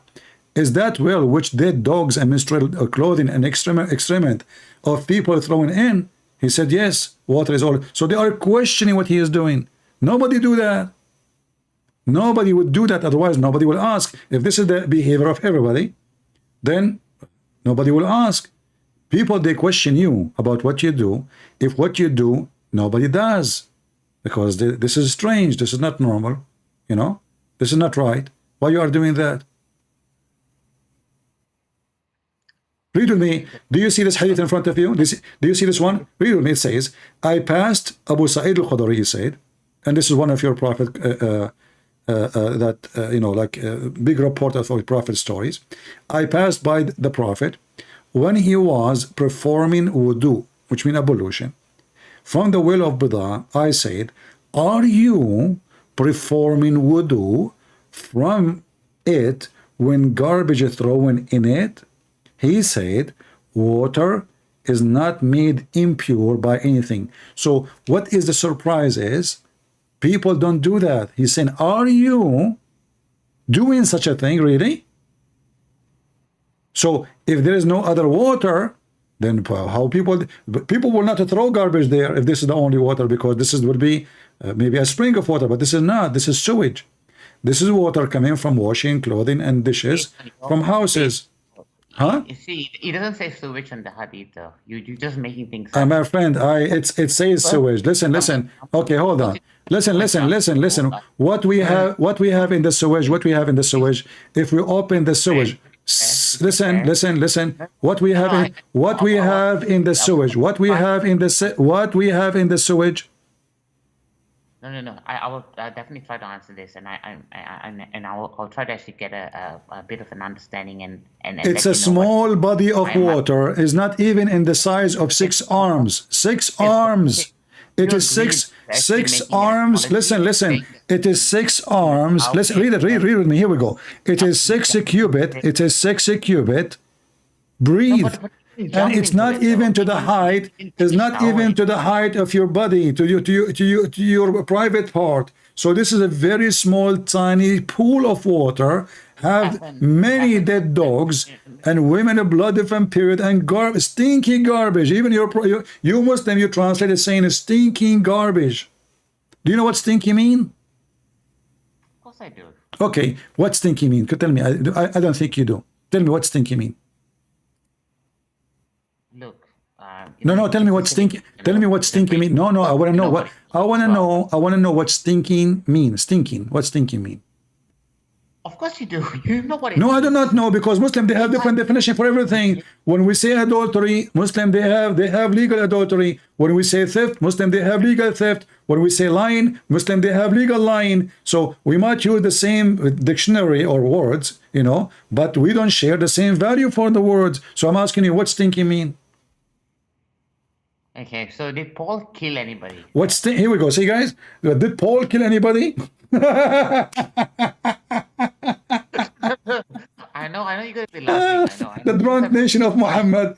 The drying, too much camel urine, camel urine. Listen, I ask you what is stinking mean, and now suddenly, from the middle of nowhere, suddenly Paul is there. Suddenly Paul is there. I mean, what Paul have to do with the conversation now? Did Paul used to go in a stinky garbage like your prophet? Did Paul kill someone? So see, that's my point. Okay, your prophet killed how many people? No. He didn't physically kill it though. Your prophet did not kill physically. He killed them by his smell, maybe. Smell what? Well, your prophet smells so bad because you can kill in many ways. So look like your prophet never go to war before, according to you. He used to kill his enemy by taking off his socks. So listen. So you're a prophet. Now we knew how Muhammad did jihad. Muhammad never killed anybody. Listen, Muhammad never killed anybody. Muhammad, he used to kill people by his smell. Now we knew what happened. Muhammad, he take to the dogs, dead dogs, women blood from period, garbage, stinking garbage, put it on top of him. He go in war. People, they smell his smell from far distance. The first man who used chemical weapon to kill his enemies. Very simple. Muhammad, he stink. Thank you very much. So now you solve all the problems. Thank you for calling, my friend. Nice to meet you. I mean, look at this. What? Look what we are talking about. Hey, Sam Shamoun, Paul. I mean, they insert everybody in the conversation to avoid answering the embarrassment and the embarrassing religion. God forced people to burn the Quran, and Allah is angry because they burned the Quran. Those two stupid Abdul, they believe in destiny, predestiny. So if I burn the Quran right now, Allah forced me to burn the Quran. This is how stupid this garbage religion is. And the second you ask them a serious question, what they do? Tell me about Paul, okay? Tell me about the Trinity, three gods. You worship three gods, okay? You know which one is first? The first one, the second one, or the third one? Huh? And how, by the way, when those three gods, they go to buy bread, which one he eat the bread first? Like the first one or the second one? And when they go like, you know, those three gods, they want to enter a house, which one enter first? Like the father or the son? Or I mean, silly, very silly people. They love to change the topic the second you put them in the corner. And they don't know what to say. I mean, obviously, this prophet is mentally ill. There's no other solution. And his prophet did not kill people. Your prophet, he burned people alive. Your people, he cut women to pieces by 2 camels. Your books. Your prophet, he sent his men to kill a man over the age of 100. By what? By asking him for help. The guy who opened the door, he's a Jew. They follow him to his room and they put the sword in his stomach. Backstabber religion. Assassin. He's a coward. This is your prophet. Let us see another Muslim.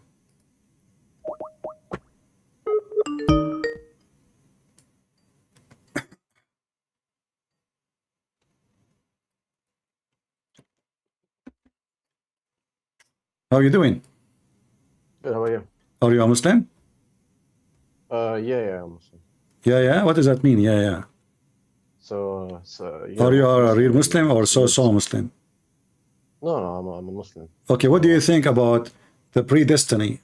Why the Muslims are angry about burning the Quran if the Muslim believe in predestiny, which means Allah is the one who made people burn the Quran? Yeah, so Allah clearly says, look, this is the misunderstanding. See, I think you're a Protestant because you have no knowledge, even according to your belief. Because if you I am Protestant. You are expert now. You are expert. You are expert in Christianity. How you know I'm Protestant? How you know I'm Protestant now? Because you reject predestination. I mean, this. Oh. No knowledgeable Catholic will reject this. Oh, that's deep. That's deep. If you're man enough, you can show the Arabic in the Hadith. It says what? It says. It says what? It says written. It does not say fixed.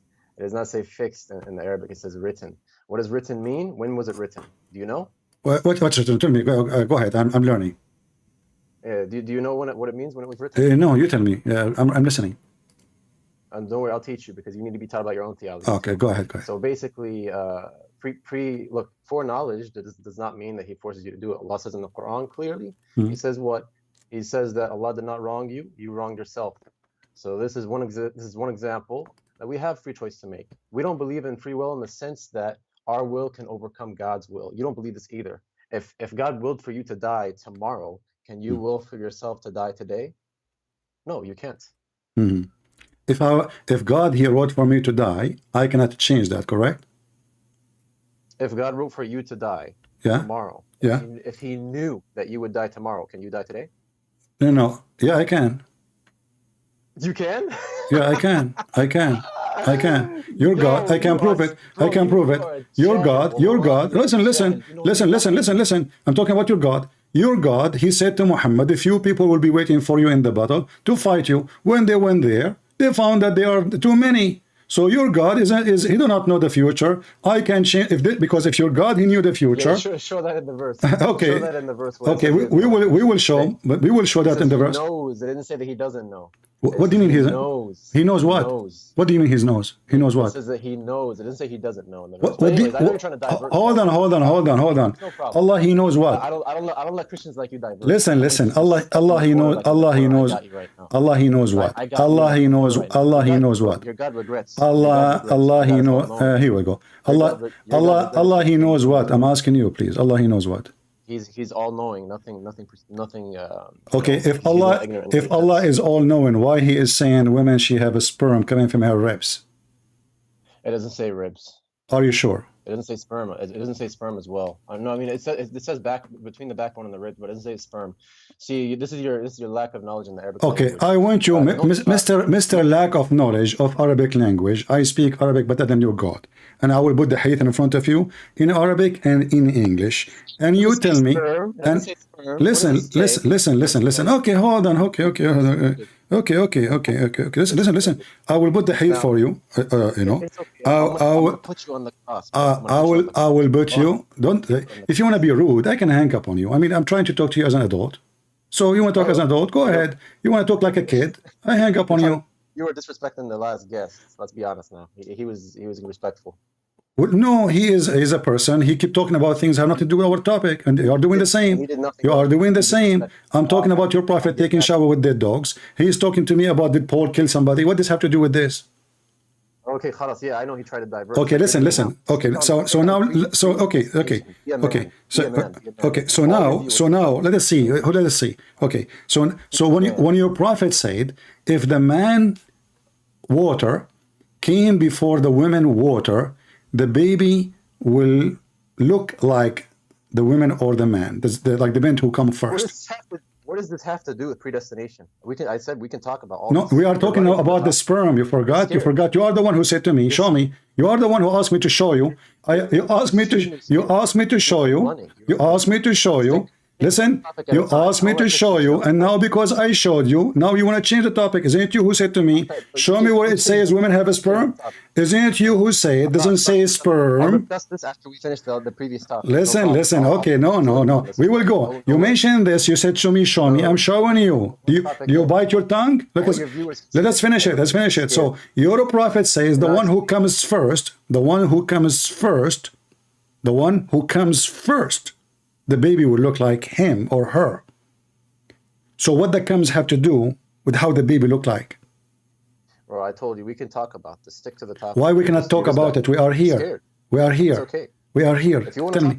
Give me the answer. Give me the answer. You mentioned. You are the one who mentioned it. You are the one who said I'm lying. It doesn't say sperm, and now you don't want me. So why you made me go and look for it? Why you made me to go find it? I never said in the hadith, you liar. You said in the Quran verse. Oh, so you're a prophet. Are you saying to me, okay, so guys, listen carefully. He is saying, I am not lying about the hadith. The hadith, he's a prophet. He got it wrong. Listen, look what you just said. You're a prophet. No, you said to me, you said women don't have a sperm. You said to me, where it says women have a sperm. You said that. Solbi, not salbi. You don't know Arabic. As-solb, not as-salb. As-solb, whatever. Yeah, whatever. No, it's not whatever. Different word. And now, if you want, we can open the interpretation and we can read. Which interpretation would you like me to read? Okay, no problem. Look, tafsir had no bearing. You know, So are you saying to me that tafsir is wrong too? So tafsir, so you Muslim tafsir, you Muslim scholars, they got it wrong and you got it right. Is that what you are saying? They're only, as long as it doesn't reach the Prophet, it's only opinions. I'm showing you. I'm showing you your prophet now. In the front of you is your prophet. In front of you is what your prophet said, not what Ibn Kathir said, not what Al-Qurtubi said. Listen. You don't want to see what Ibn Kathir is saying? Right? Yes, just yes or no. You know Arabic, right? I'm learning from you. Go ahead, Mr. Salb. What does وَالنَّازِعَاتِ غَرْقًا mean? Yalla. I don't know. You tell me. I know you don't know. You don't know shit. You don't know Arabic, bro. Yeah, I mean, actually, if you want to go to those verses, listen, Mr. Shit. You mentioned the word shit. We were showing your friend how your prophet literally taking shower with shit, and you refuse to answer about it, and you skip it, and now you are talking about something else, and now you want to go to An-Nazi'at. I mean, you Muslims are mentally ill. Listen. Do you want me to go to An-Nazi'at? Do you want me? Listen, okay. In the front of everybody, do you want me to go to An-Nazi'at, and people will die laughing at you, and you promise not to change the topic? You know nothing, bro. You could not even define. Listen. Do you? Here we go. You know, grandma, she is gossiping now. She is gossiping. So your prophet says, let us go back to zero. Your prophet says, when the man have orgasm first, the baby will look like the man, and which means a boy. When the women have orgasm first, the baby will be a girl. What orgasm have to do with this? And he is talking about the water which is gushing forth. So the women, she have yellow water coming out of her private part, and that is the semen will make a baby according to your prophet. There's no issue. We can talk about this. But talk about it then. Here we go. I'm listening. I just showed you the hadith in front of you on the screen. Go ahead, answer. Yeah, I'm not addressing that right now. I'm addressing predestination. No, I want to address this because you are the one who opened it. I want to go for it. I know. No, we're not going to address this first. Why? We finish this one. No, we finish this one. It's open. I don't want to open it again. Finish it. Are you ashamed of what your prophet said? No, I'm not ashamed of anything. Then answer it and we will go there. We have time. Don't worry. We have all the time. I will stay with you until tomorrow. So answer how your prophet, he come to such an error and he claimed that he is receiving knowledge from God. Listen. I'm not letting you escape from predestination. You're running. We will see who is a... Okay. Do you swear by Allah you will answer about this one? Yes, well, I'll answer about this one. Okay, he swear. Okay, now we go back now to destiny. So, did your prophet says everything is destiny or not? Okay, what is your understanding of predestination? Don't ask me. I'm asking you. What is destiny in Islam? Did he say everything wrote for you? No, I'm not talking about knowledge. Destiny is not knowledge. Destiny is different from knowledge. Destiny is about somebody decide for you. This is why it's called destiny. Fate, my friend. Fate is not knowledge. Fate is something have nothing to do with knowledge. Fate is something you cannot stop. You are the one who said to me a minute ago that if God, he knew you will die tomorrow, can you change that? Did you say that or not? Yeah. You said, I asked you, can you change that? Okay, so I'm asking you now, can you change that if your God is Allah? Yes or no? I didn't say if your God is Allah. I said, can God? I'm talking about your God now. I'm talking about your God. You have a God. You have a God. His name is Allah. So are you washing your hands from him? No. If Allah decide for me, if Allah decide for me, you know, Allah decide for me that I will die tomorrow, and you are the one who asked the question, can I change that destiny according to Islam? If Allah knows that I'm going to die tomorrow, are you saying to me if? Did you just say if? So Allah do not know? I never said he doesn't know. You said if. He knows. You said if Allah knows. Yeah, I mean, yeah, if he knows. Like, so no, if say if, it means it's possible he don't. He knows when we're going to die. So why you are saying if? Why you are saying if? He doesn't regret like your. Why you just said if? Why you just said if? You can play semantics. Why you are saying if? You see, you are biting your words now. Listen. Why you said if? You said if. You said if. Everybody heard you. And I told you the concept of God. The concept of God is what? Okay, let us repeat the question again. Let us repeat the question again. No, I'm talking about your God. Stop talking to me about the concept of God. we are not talking about concept and idea. We're talking about your belief, what you believe. So if your God, if your God, do he knew when you will die? Yes or no? Yes, of course. All right. Can you change the time you will die? Yes or no? No, I cannot change that. So if somebody he claimed that somebody can change that, he is a liar. Yes, I cannot change when I'm going to die. Allah knows when I'm going to die. Therefore, I cannot change. So okay, what is the process? What is the process when Allah he decides somebody to die? What happened? How Allah he take his soul? Bro, the angel of death, man. I like, angel of death comes and takes our soul. Like, okay, can I stop the angel of death from taking my soul? no. No. If somebody says I can, what do you think? He's a liar. You said. This is incorrect. Yeah. All right. So how your prophet said when the angel of death he came to Moses he played karate and he did hit him and he give him a box on his eyes and he make one of his eyes came out and he don't want to die. And then the angel went back to Allah and he said to him, you have a slave, he don't want to die. Read the hadith in front of you. Yeah, what number is that? Number 000000. I don't see any hadith in front of me. It's in the screen. Which one? About Moses and Adam? What Moses and Adam? Allah, he sent the angel of death to take the soul of Moses. Moses, he went and he learned from Bruce Lee how to play karate. And you said to me, if Allah sent his angel, I said to you, how Allah he take our soul? You said, he will send the angel of death. I said, can I stop the angel of death? You said, no. So I said, if somebody he says he can, you said, this is not true, this is wrong, this is false. So here we go, your prophet, according to you, is a false man. Because he said, when Allah he sent the angel of death to take the life of Moses. Huh? Did he eventually die though? What died? The guy did not die. No, he did beat the angel.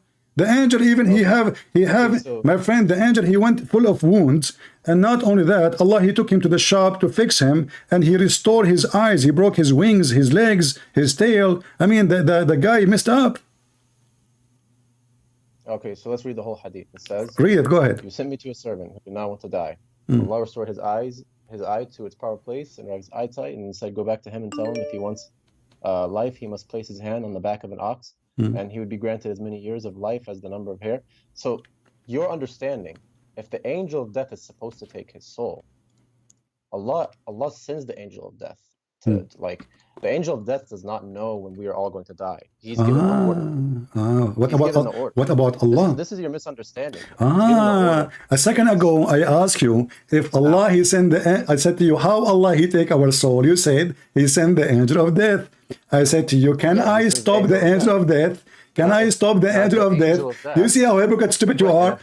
I said to you, it's recorded, it's recorded, it is recorded. I said to you, can I stop the angel of death? You said no. So how in the world, how in the world Moses was able to beat the angel of Allah? Not only that, he break his wings, he took his eye out, and the guy, they took him with the ambulance to Allah. And then Allah, he told Allah, listen, this Abdul, Moshe, he don't want to die, which means you can change you can change how. Listen, so Allah, when he sent the angel of death, do he knew when Moses would die or not? He knew, and he decided he would die. He sent. Yes, he did know. Okay, so no, he don't know. No, he do not know. No, because if he know, then he should know that the angel of death cannot accomplish the mission, and the angel of death is not capable of the mission, and the guy will beat him up.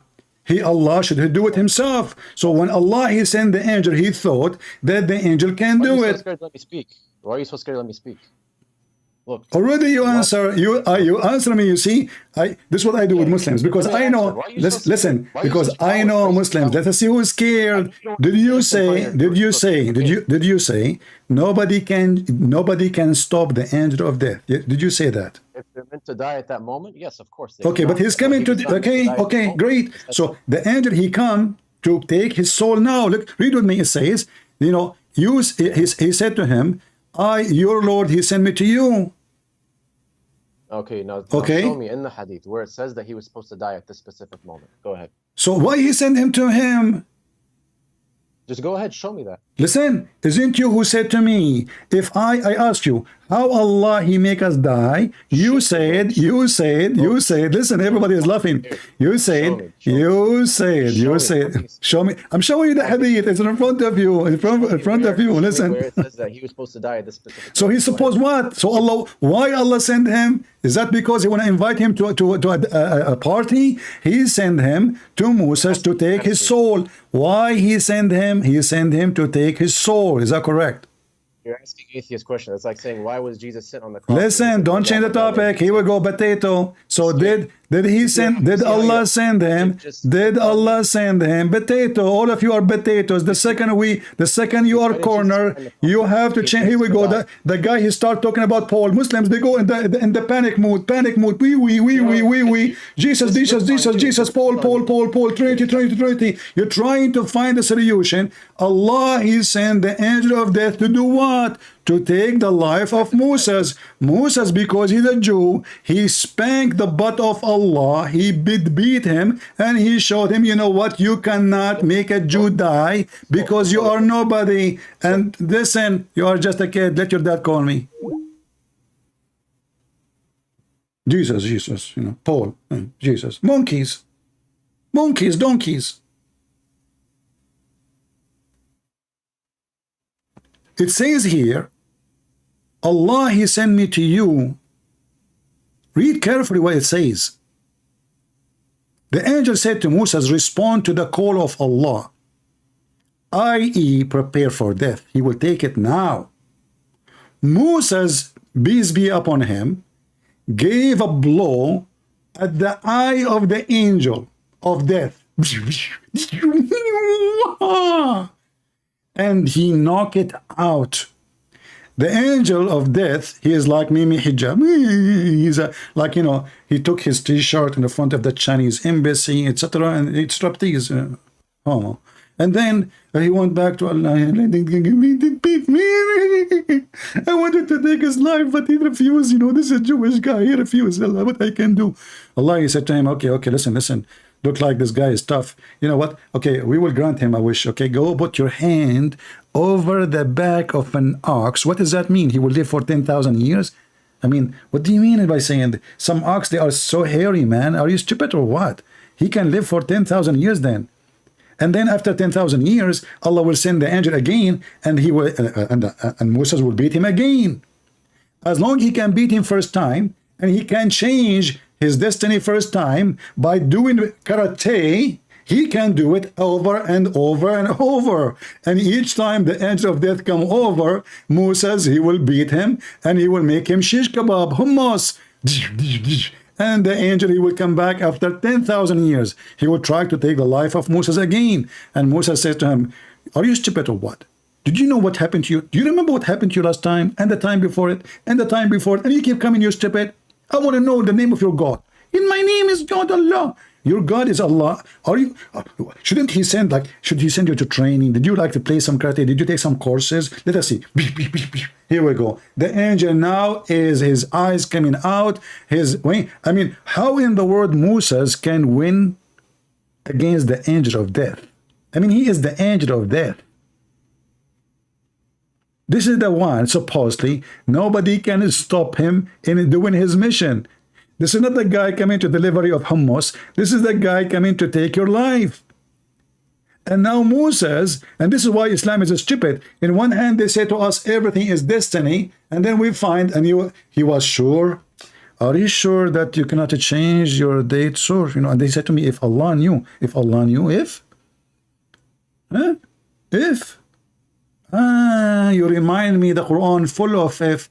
Do you remember when Allah, he keeps saying perhaps? Mr. Perhaps? Have you ever heard of God keep saying perhaps? Look how many verses. Perhaps.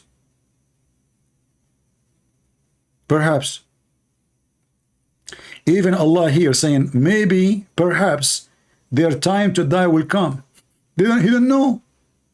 He don't know. Perhaps.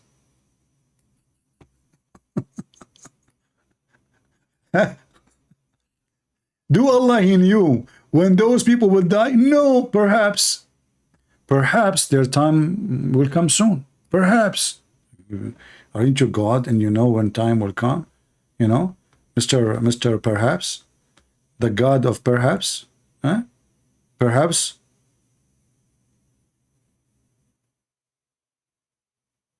Maybe that the end will be their life near. Maybe Allah saying maybe. Allah saying maybe their life will be near the end of their life. Mr. Maybe, how you doing? Man, this is amazing prophecy.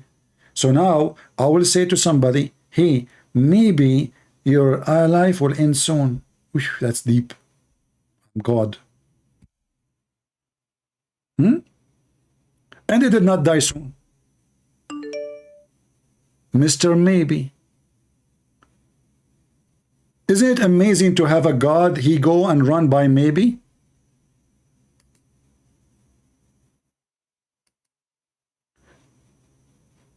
Let us see, we have another Muslim. I am patient with you, but the second you try to change the topic, obviously you are a kid. And listen, he promised me, he swear by Allah, he will not change the topic too. He promised me even to answer the second question. Anytime a Muslim, you ask him something embarrassing, he jumped to talk about Trinity, about Jesus, about Paul. Hello? Another kid.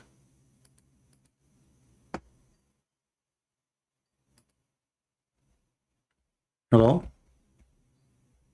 Why you are calling again? Did you grow up?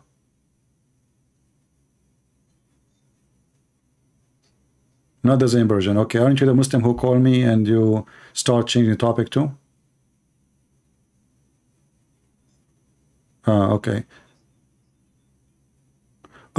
You want to send me back to Babylon? Okay, I want to go back to Babylon. Am I going to find Harut and Marut there? Listen. Okay, that's good. So you see, you just get your God busted. So why Allah he called Jacob is listen. You Muslims are stupid, guys. Listen to me. He just laughed at the story. Hold on. Jacob, he struggled with God. He made fun of it. So why your God in the Quran called him Israel? No, I'm asking you why his name become Israel. Israel means the one who wrestled with God. So why your stupid God call him Israel? Listen. Why you're stupid? If this is a funny story, listen.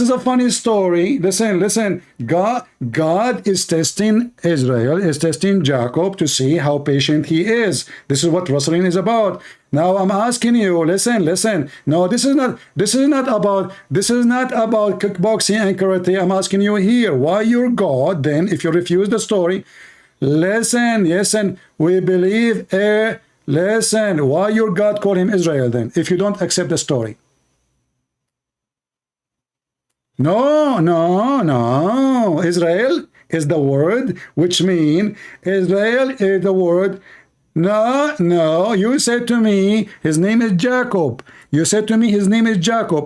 Listen, no problem, Jacob, no problem. Listen, potato. So why Allah changed his name to Israel, which means the one who wrestled with God? Listen, why Allah, he changed the word from Yaqub. Listen, Israel mean that. I challenge you. Okay, do you want to show me what Israel mean? Do you want to teach me? Tell me, you tell me what it means. Give me, you are a Muslim and you have a word in the Quran. Listen, potato. I ask you, what the word Israel mean?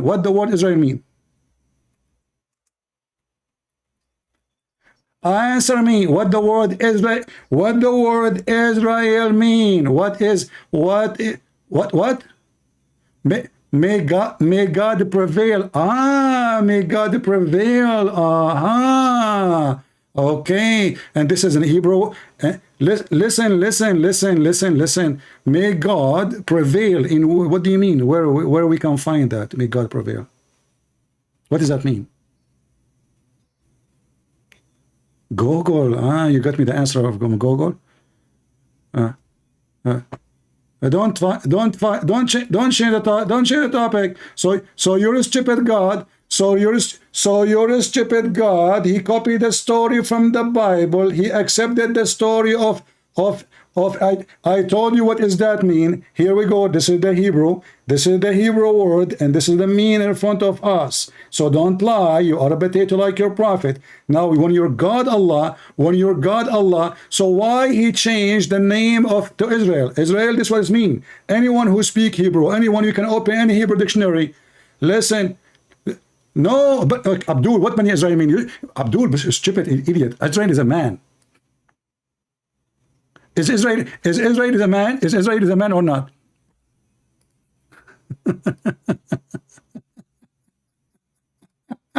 They laugh at the Bible, but they don't know the stupid Muhammad. He copied from the Torah the names, and by copying the names, he copied the story. The donkey. This is what Israel mean. The one who wrestled with God. It's not a secret. You're a stupid Muhammad. He copied the name. He do not know what the name mean. Like all of you.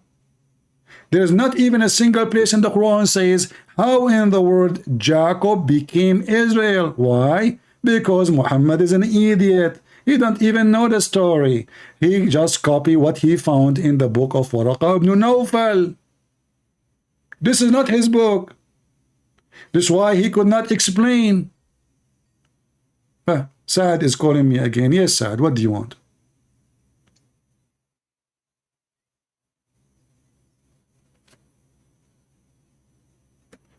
What topic you want to talk about? You want to talk about zucchini? What do you mean? What do you mean change topic? What does that mean? It's you who changed the topic. It's you who changed the topic. We talk about the predestined. You start mentioning things that have nothing to do with me and the topic. You forgot?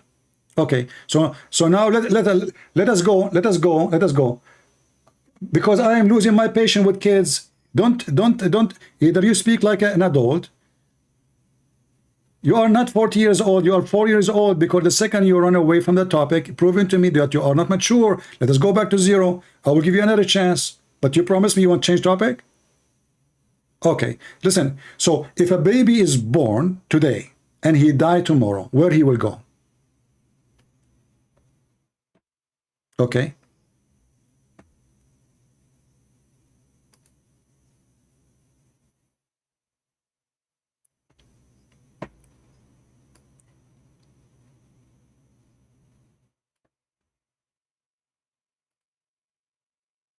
Okay. Why he might not to go to heaven? He's a baby. What the problem? What he said?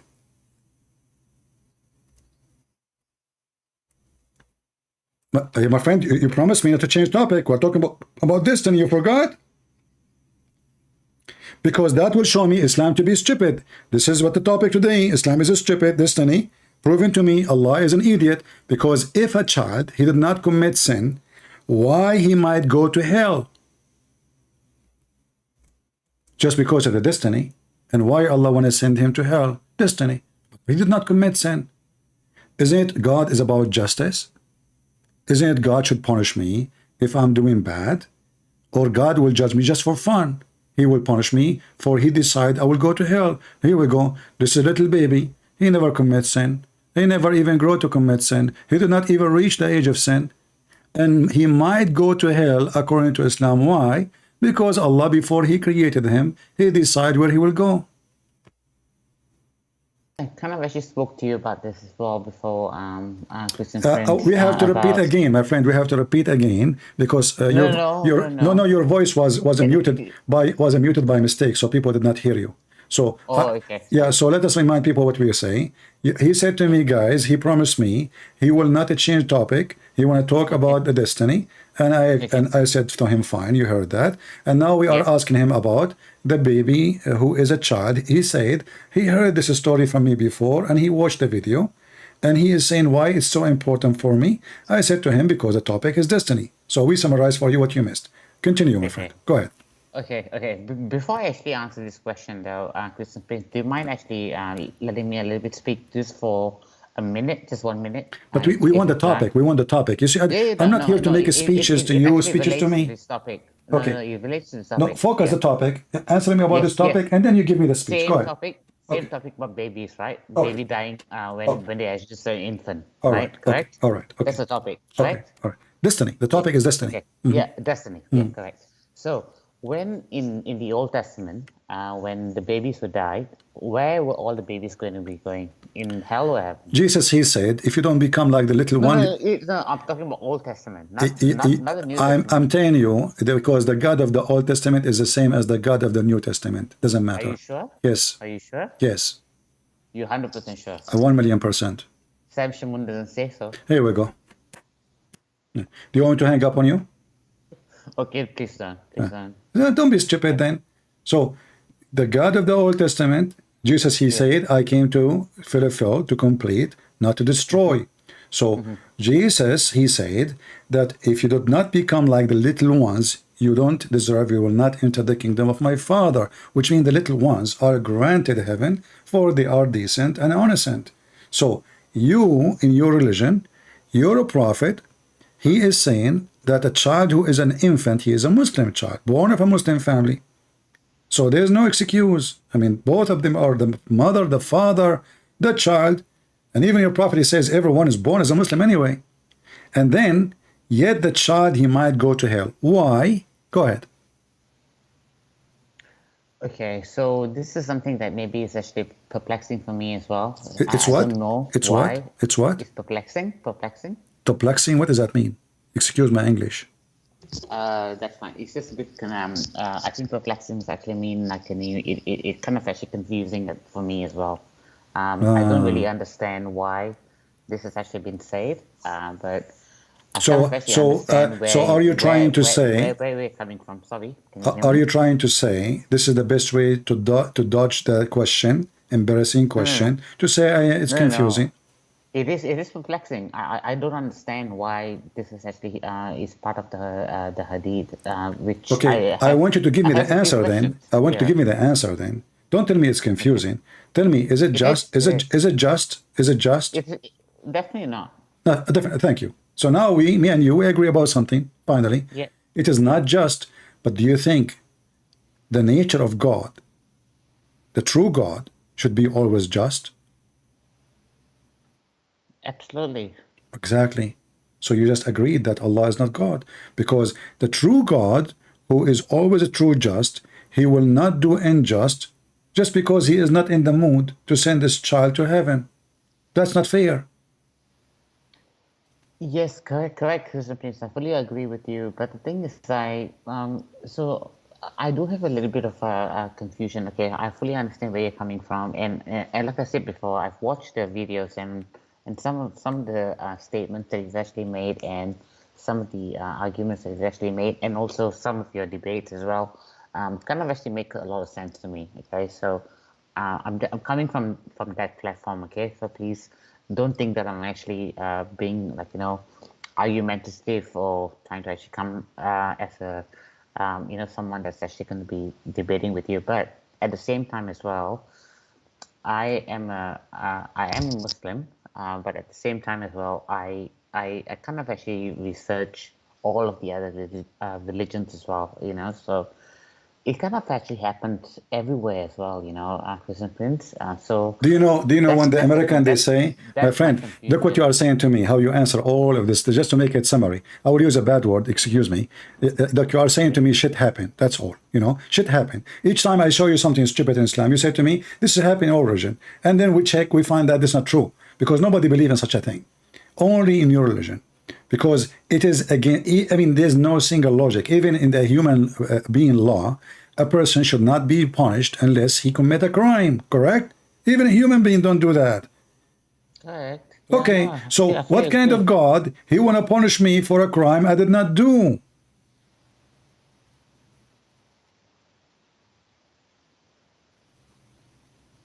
Yep. So why you don't leave Islam, my friend? As long as you agree with me that this is an act of unjust, and as you see, this is very authentic hadith, very authentic. Why in the world we have a God, we are going to believe in him, he's playing with us, because now you believe in somebody you don't know, because even the hadith says that you might be praying all your life, worshiping Allah, and then what is written by Allah will overcome what you are doing, and then you go to hell.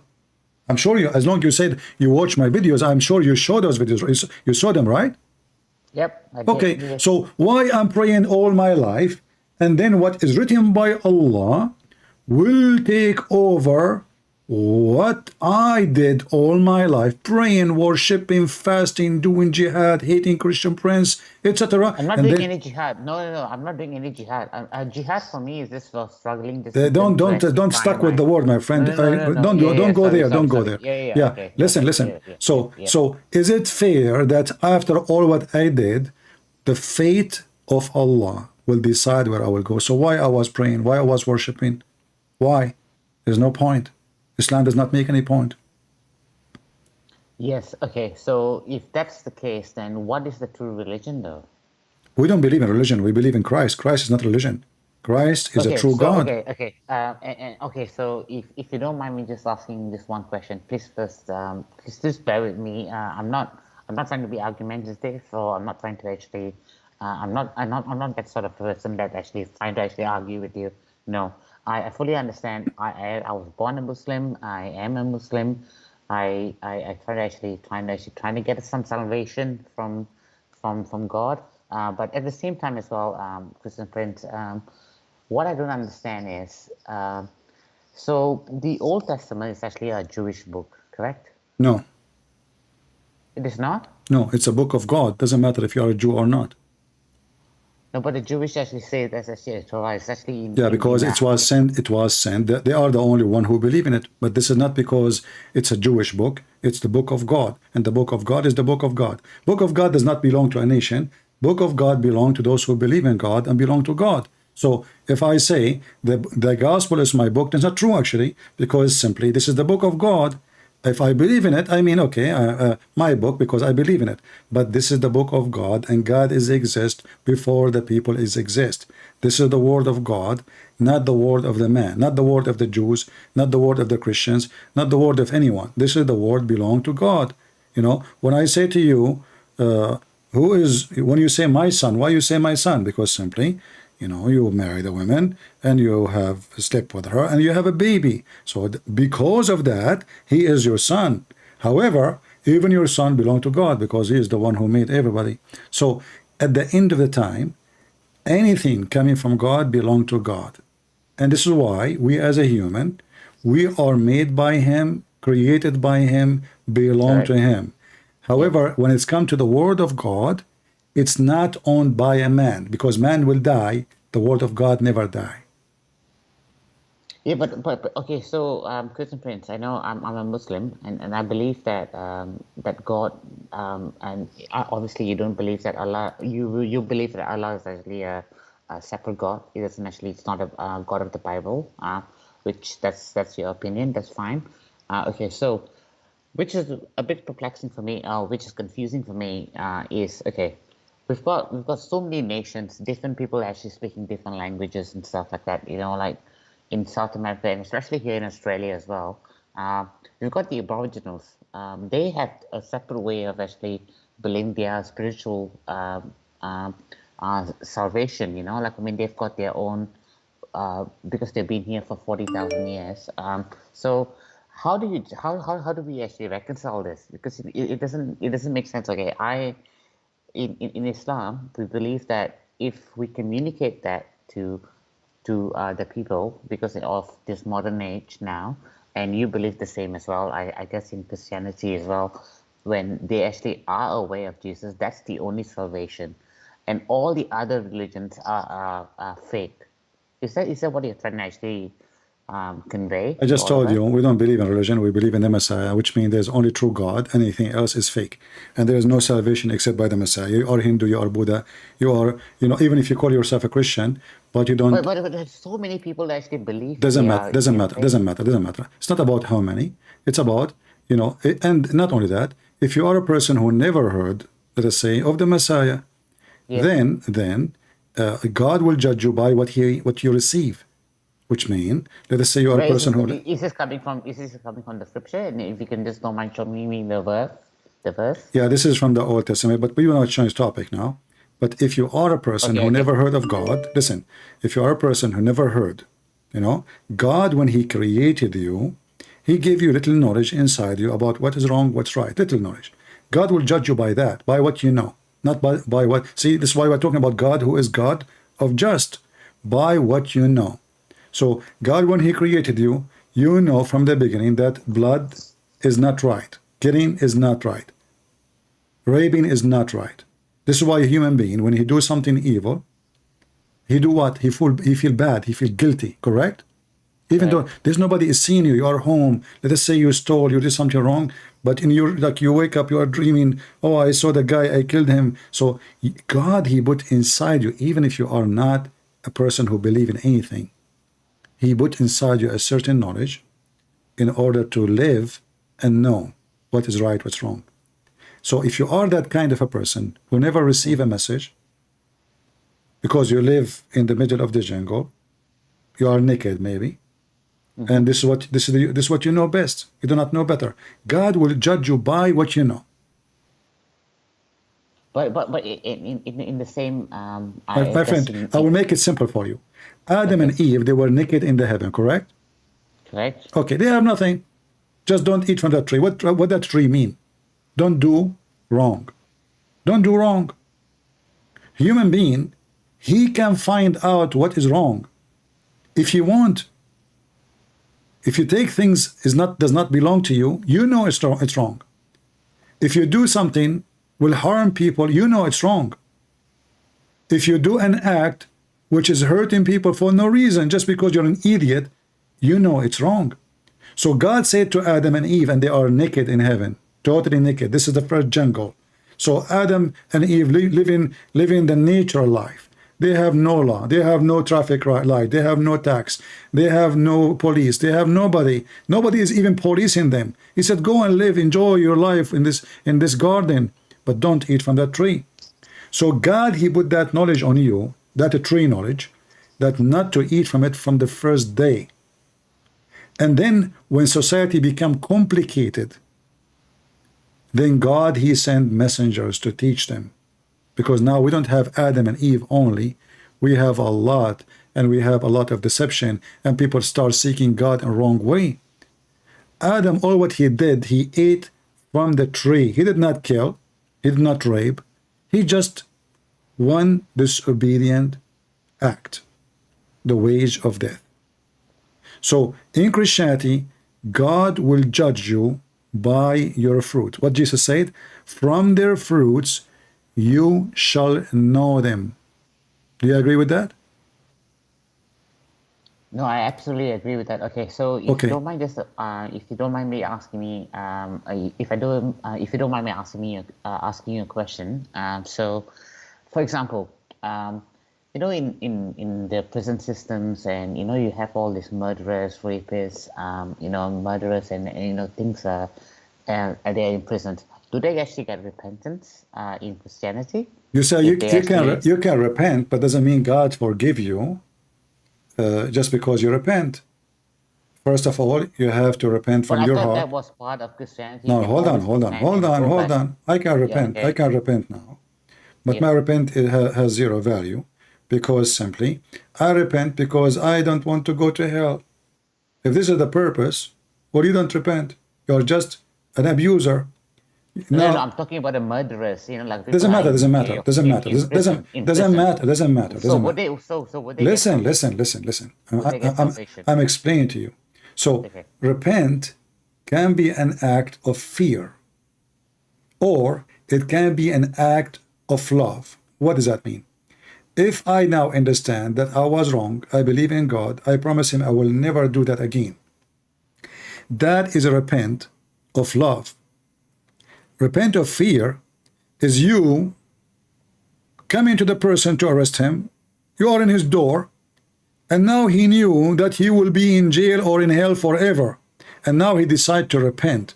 This person is a fraud. He did not repent. He's just trying to escape the punishment. So you cannot fool God. In Islam you can. In Islam, if you say in the name of Allah 100 times every day, all your sin will be forgiven. So now I will go, I will spend my day raping, killing, lying, doing whatever I want. And then in my way home, driving, I say, Bismillah wa bihamdihi, Bismillah wa bihamdihi, 100 times. All my sin, which even if it's more than the foam of the ocean, all my sin will be forgiven. There is no such a thing in Christianity. You don't bribe God by praising him too much by your lips, but your hands is dirty with blood and rape and deception and scam and fraud, etc. So your religion, actually Muhammad is a person of contradiction. How in the world he say that, you know, it's destiny, and then you say to me, if you say Bismillah wa bihamdihi 100 times, then all your sin is forgiven, even if it's more than the ocean. This is stupid talk. Muhammad is not a mature person. Muhammad is just a kid. He say everything every day. He see different story. He heard something, he repeat it. Even if your sin is more than the ocean foam, your sin will be forgiven. Why? You have to say it in Arabic. Subhanallah wa bihamdihi 100 times. He will have his sin forgiven, even if they are like the foam of the sea. Where is justice? And where is logic? And where is God? So now we go on, we do sin. Islam is encouraging people to sin. In fact, your God said, according to Muhammad, if you don't commit sin, Allah will destroy you. Is that correct? Okay, so you're No. saying, Don't tell me okay. No. Do you understand what I'm saying? Did Allah says, if you don't commit sin, Allah will destroy you? I'm not sure about that one. I haven't actually came across on that particular. Muhammad he said, okay, if you don't commit sin, Allah will destroy you and replace you with people who commit sin and ask for forgiveness. What do you think about that? I think asking for forgiveness is actually a good thing, though. No, this is not the topic. This is not the topic. You see, we mentioned, you remember, I want you to try to connect the dot with me and to be like, let us say, try to squeeze your brain. When we mentioned the story of the kid, what was the purpose? The purpose is justice and destiny, correct? Which kid are you talking about again? Sorry? The story of the children's, the infant. Yes. Okay. Yep. Okay. So the story there is mentioned because of what? We want to show if Allah is just or not. Correct? Right. Yes. And then connect that to destiny. So destiny in Islam is against justice. Correct? And you agree with me. And you said to me, this is not just. Okay, so you believe in justice, though? No, focus with me. No. I did not finish. I did not finish. Listen. So now, if should Allah punish me for the sin I did, or he should punish me for not doing sin? No, if you commit murder and you commit rape and everything like that, I think that I think, you know, a human being deserves to be punished. Yeah, focus with me. So if I commit sin, should I be punished for committing sin, or should I be punished for not committing sin? You should be punished for committing sins. I should be punished for committing sin. Thank you. So why Muhammad saying, if you don't commit sin, Allah will destroy you. And he will replace you with people who commit sin and ask for forgiveness. I mean a call. Huh? He's talking to Sorry. somebody. Yeah, sorry, Christian Prince. I just got somebody coming over here. I'll just give me 2 seconds, if that's okay. All right. I'll be back in 1 second. Okay, you can text me when you're done. Guys, what kind of God he say this? Look at this. What a stupid Muhammad. Messenger of Allah, BBUH radio station, FM shortwave, mental person, said, by the one whose hand my soul, were not, which mean you, to commit sin, Allah would replace you. In fact, didn't say replace you, it's destroy you. Destroy you. Hello? You Dajjal. Why are you lying to these people? Did you say the word Dajjal to me? You're a Dajjal. You're lying to the people. What is Dajjal mean? Can you tell the people what is Dajjal? Your people don't know what Dajjal means? No, they don't know. You are the Muslim who uses the Arabic word. You don't even speak Arabic. You are saying Dajjal. What Dajjal mean? You said you're Arabic, no? You know Dajjal. No, tell me what Dajjal mean. They're paying you money. Tell them. Okay, stuff. so you mentioned to me Dajjal, and now you will change the topic because that's what you do. Dajjal, according to your prophet, is someone look like Allah. Is that correct? No, that's a lie. Okay, let us see. Don't bring me whack hadith. I'm gonna tell you. What right weak now, hadith? okay? You're a prophet. Listen, are you saying your prophet is a weak man? Shame on you. Here we go. No. This is a sahih. This is a sahih hadith. Potato. Listen. This is sahih. This is sahih hadith, not weak. And your God Allah, He looked like the Antichrist, the Dajjal. He is short. He is fat. I read Read it. Okay, read it. Okay, read it. Okay, read it. I'm listening. Read it. No. You are the one who mentioned the word Dajjal. Remember, when you talk to Christian Prince, anything you say is going to be used against you, even if you say hello. Christian Prince, Don't listen. Sam Shimon, David Wood, read it. Is the Trinity read easy it. to beat? Here we go. Easy to beat. Sam Shimon. Listen, Muslims, anything you say to Christian Prince is going to be used against you. I'm a Christian Prince. Any word, even if it's hello, even if it's anything, even if you call me and you say nothing, I will get you busted. This is your God. He looked like the Dajjal. Who is the Dajjal? The false Messiah, who is short, with curly hair, big ass, nor deep-seated. And Muhammad said, if you are confused about him, who? Allah. How Allah look like? So are you going to talk about Dajjal or not? You are the one who mentioned the word. Why are you running? I don't have time for this stupidity. Why you are talking running? about Sam Shamoun? Why you are stabbing people in their back? You're talking to me. So answer. No. Answer.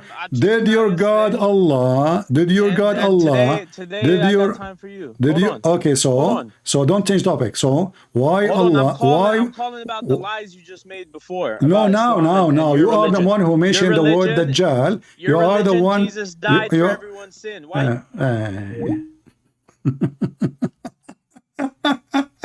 Jesus died for everyone's sin. He would change the topic. Embarrassing. You don't want to talk about his prophet taking shower with dead dogs. You don't want to talk about his prophet says whoever comes first. You don't want to talk about, and then suddenly now he's talking about Jesus, dying for our sin. Yeah. Abdul, ya Abdul, stop eating fool. You are a mastool. Abdul, ya Abdul. What an idiot. So Muhammad is worried that the Muslims, they will follow the Antichrist and believe he is Allah. Why? Because they look the same. The Antichrist is short, big ass, nor deep-seated, curly hair. He have a red dot in his nose. And Muhammad, he says, listen. I talked to you a lot about the Dajjal, okay, the Antichrist. However, brother, I'm afraid that you might think he's Allah. Oops, oops, oops, oops. Muhammad is making poo-poo. Hey, prophet, why would we think he's Allah? Okay, listen. Because both, they look the same. He is short. Sound good. He's short. Okay, must be Allah. He's hinted. Oops. He's woolly haired. That's deep. One-eyed and eye-sightless. So the difference between Allah and the false Messiah is one eye. By the way, do the false Messiah have two testicles? And Allah have, or like the testicle, one of them is eye-sightless too? This hadith cannot come from someone he have a little brain. This can be accepted if he is describing the false Messiah and how to differentiate between him and the true Messiah. So this hadith actually confirmed that Jesus is God, because this person, the Antichrist, his name is Al-Masih al-Dajjal. What is the Masih al-Dajjal is? He is someone he will claim to be the Messiah. So why Muhammad worry that they will think he is Allah? If the guy saying, I am the Messiah, he is not saying even I'm Allah. Muhammad worry about what? You will think he is your Lord. Which means the true Messiah is your Lord. This is the only solution for such a hadith. Do you see people why Muslims are a bunch of kids? Their sheikhs, their beard mean nothing. That's why the big ones of them, they run away like a potato. So are you going to change topic, or you will answer why your prophet Brother, you think? Why your prophet how you can you think? lie so much in one day? Okay, I'm showing the hadith in front of you. You are the one who mentioned that So job. let me explain. Okay, explain. Okay, explain. Go ahead. Okay. Listen, like you said, Al-Masih al-Dajjal means the one who... Masih what? Listen, don't try to be funny. No. What you said. Hold on. You cannot even say the. You cannot even say the word. You cannot even say the word. What is the Masih? What? Masih what? Dajjal. Dajjal. Okay. Okay. Clean your ears out, yeah? Okay. So listen, I forgot your prophet. Don't talk about this, because your prophet, he said, Shaitan, he pissed in your ears. I can show you the hadith. Don't go there. No, he didn't say that. Stop lying. Do you want me to go there? Do you want to change me? He didn't say piss in your ears. Why are you lying? Okay, here we go. No. Hold on. Here we go. Hold on. I told you, whatever you say to Christian Prince, whatever you say to Christian Prince, whatever you say to Christian Prince is going to be used against you. Here we go. You're a prophet. He said, Shaitan, he urinate in your ears. Why you are lying? No, he didn't say that. He said that it's in the front of you. He didn't say urinate in your ears. Read it. Okay, read it then. Read it. Replace you with where? It's in the front of you. Lift the screen up. Okay, here we go. Lift your head up. Lift the screen up. I can still. Okay, here we go. It's in front of you. Lift your head up. Shaitan urinate in your ears. This is a metaphor. Are you that it's a metaphor. It's a metaphor. It's a metaphor. Just let your dad call me, man. I don't have time for kids. Enough for kids. Guys, it's a metaphor. It's a metaphor. Okay, what about your prophet? He says he sleep on your nose. It's a metaphor? What about your prophet says he sleep on your nose? Did Shaitan he sleep on your nose too? Is that metaphor? Brother. Don't call me brother. Do you know what that means, right? What Shaitan? That means when somebody is oversleeps and misses the prayer. That means that because in Islam, when you miss a prayer or something like that, it's because of Satan. He tricked you into doing that, right? Just like he tricked you. Okay. What about when he? Okay, but in the same story, he said, "Shaitan, he sleep on your nose." Why? Is that metaphorical too? I'm not sure about that, but I know that we do wudu, so we clean it out. No. I wish we cleaned it out. So now when you clean your nose, because Shaitan he was sleeping over. No. That's just you trying to be funny. Well, no, I am not. Okay. No one's buying it though. Okay. Okay. Hold on. Okay. Hold on. How many books did you say you wrote? Okay. Here we go. Okay. Books? Listen. You said you wrote 4 books. I read them all. Don't change the topic. Listen. No, I'm not changing the topic. You said your prophet never said that. Here we go. This is the hadith in front of me. It says, Shaitan, he's deep in your nose. Here we go. Yeah, see the all right. Okay. Here we go. And what's your point? Do you see What's it? your point? Is that metaphorical? And what's your point? Is that metaphorical? And what's your point? My point, is it metaphorical? I wouldn't know. Why you don't know? I thought you called me to teach me. Because no, I can teach you something if you want to listen. Okay, teach me something. Why Shaitan is deep in your nose? So it's not a metaphorical. When you say to me, no, this is not an answer. You are a Muslim, my friend. When you say to me, Shaitan, he's deep in Shaitan, he pisses in your ears. You say to me, it's metaphorical. If there is any sheikh, if there is any scholar say this metaphorical or this is your fabrication. No. I said I don't know about this. No. I did not ask you about this. I'm asking you about the one. You said to me it is a metaphorical. I say, is it metaphorical? Who cares? I care because I'm here to get you busted. So you said it's metaphorical. Are you giving me an answer of a truth? Are you giving me a truth of an Are you giving me a truth? So Shaitan, he is deep in your nose. Okay, hold on. Is it true that Shaitan take hair from your anus too? Is it true? Is it true that Shaitan take hair from your anus? Listen, now you're just talking stupid. Your prophet says that. Are you insulting your prophet? Are you insulting the prophet of Allah? No, we don't. That's what you do. Okay, hold on. In front of everybody, if I put the hadith in front of you, your prophet saying Shaitan take hair from your anus and he will not stop until he make you fart. Are you willing to apologize for insulting your prophet? What do you mean? I insult my prophet how? You said this is stupid. No, you're being stupid because you're explaining it wrong. Okay, so explain to me. Okay, you explain to me, guys. So I agree. The hadith is there. Thank you. I don't know. I don't know how to explain it. What do you mean you don't know? What do you mean you don't know? So what do you know then?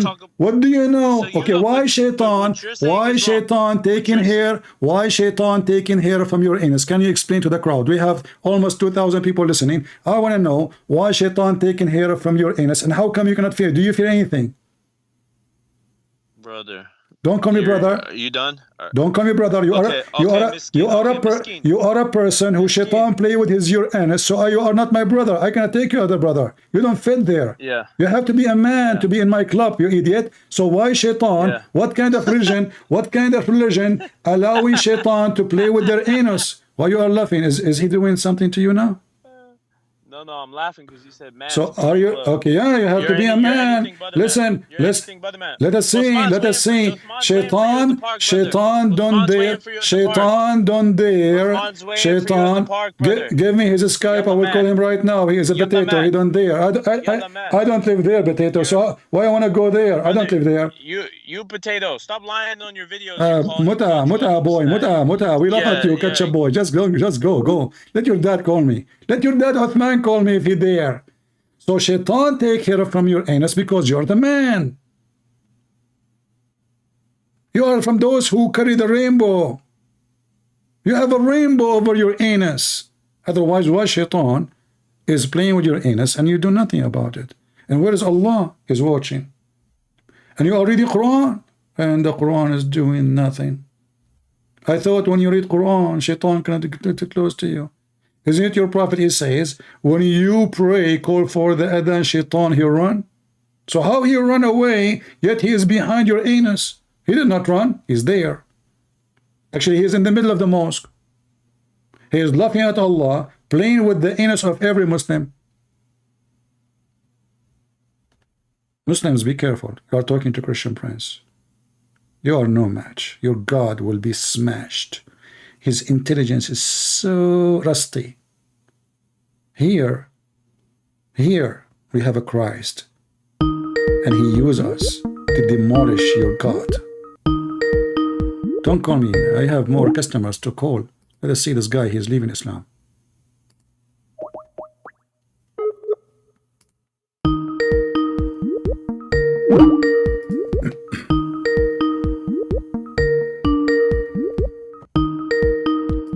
Well, we have to mute Skype because the sound is annoying, the ring. Are you having good time, guys? Don't forget to subscribe. Oh, he's not answering. Don't forget to subscribe. All right. Are we having good time?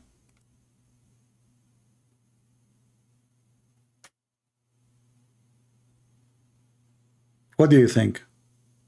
Do you know why we are always victorious? Because if the Lord is with me, who could be against me? You will be like tsunami coming over them. They will be demolished. They have nothing to say. They cannot answer. Satan is a trembling. Satan is in the dead bag, in the garbage bag, in the container. Satan cannot play with us. For the Lord, the Messiah, he is our Lord. This guy, he is calling again. I mean, so are you going to tell the crowd why Shaitan, you agreed that Shaitan, he play with your anus? Listen, you agreed your Shaitan playing with your anus. Why Shaitan, he target your Muslim anus? To tell us, go ahead. Subscribe, yeah, subscribe. I have just Abdul is making fun of what I'm saying.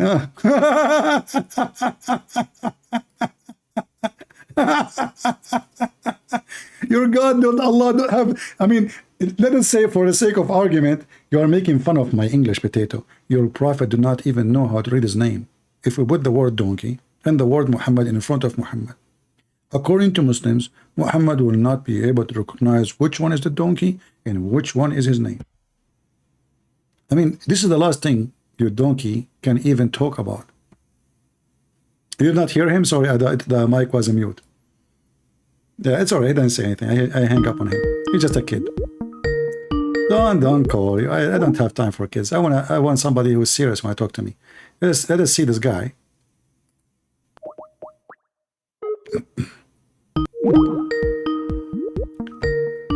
This guy is almost leaving Islam. Let us see if we can make it work and happen today. I'm calling him.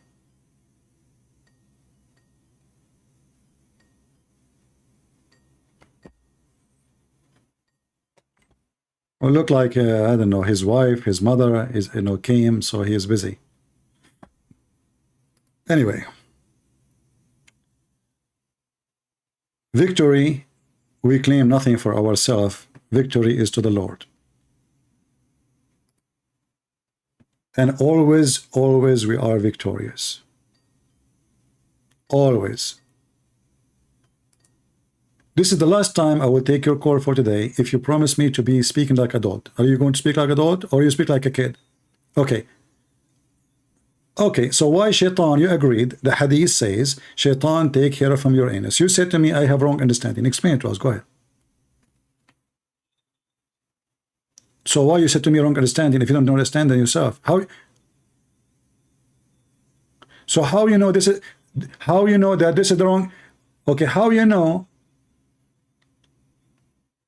Okay, how then how you know if you do not know the real understanding of it?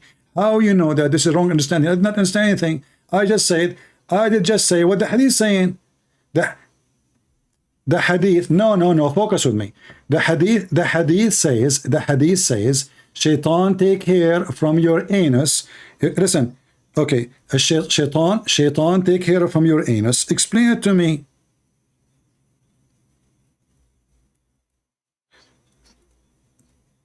Yes. Why?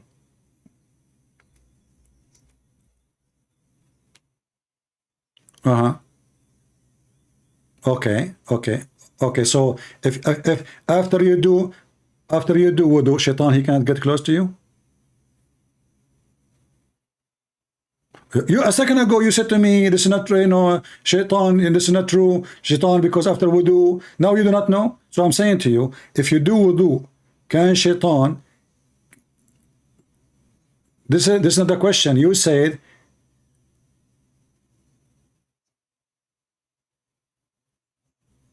This is another question. I'm not talking about that. Okay. Yeah. Yeah.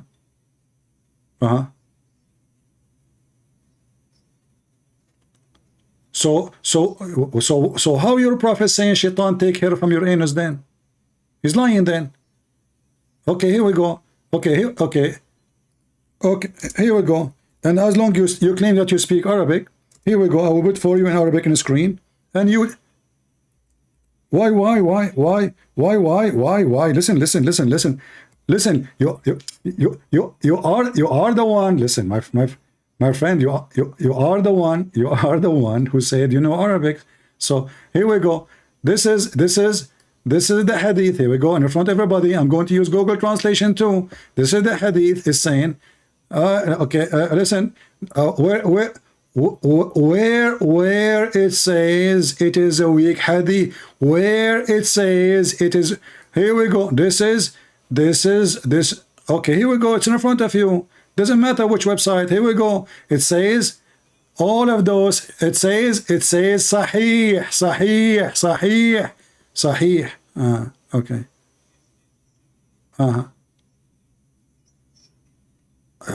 What's Sunnah.com? Here we go. The Sunnah.com have only English hadith. Musnad Abdul, this hadith is not exist in the books translated in Sunnah.com. Why? Okay, are you saying to me that Musnad Ahmed is a fake book because it's not there? No. Listen, Abdul. Okay, are you saying to me? So okay, let us confirm. Let us confirm. Listen.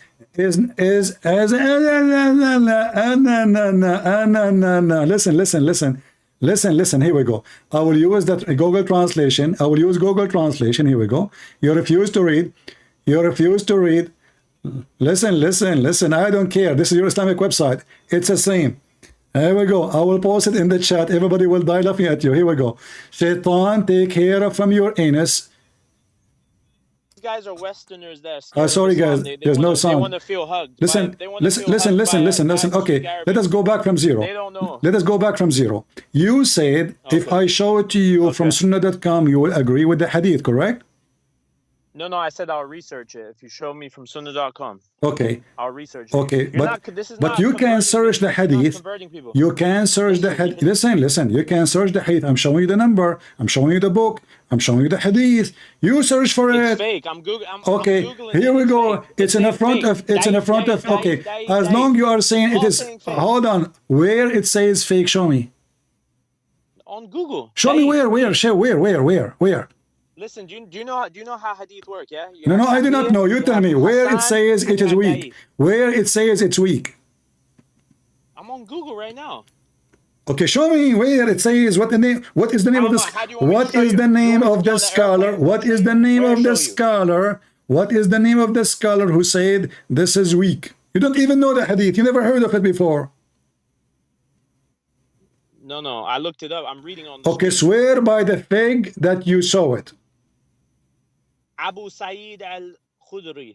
Isn't al-Khudri, if I'm not mistaken, al-Khudri. Abu Sa'id al-Khudri. Abu Sa'id al-Khudri said that? Really? It says narrator. Abu Sa'id al-Khudri. The narrator, Ibn Hajar al-Asqalani. Yeah? Abu Sa'id al-Khudri and Abu Hajar al-Asqalani, are they liars? I don't know. I think. So what do you know? So it's confirmed. So it confirmed that this is a true hadith, and it is Muslim. Why isn't it on Sunnah.com?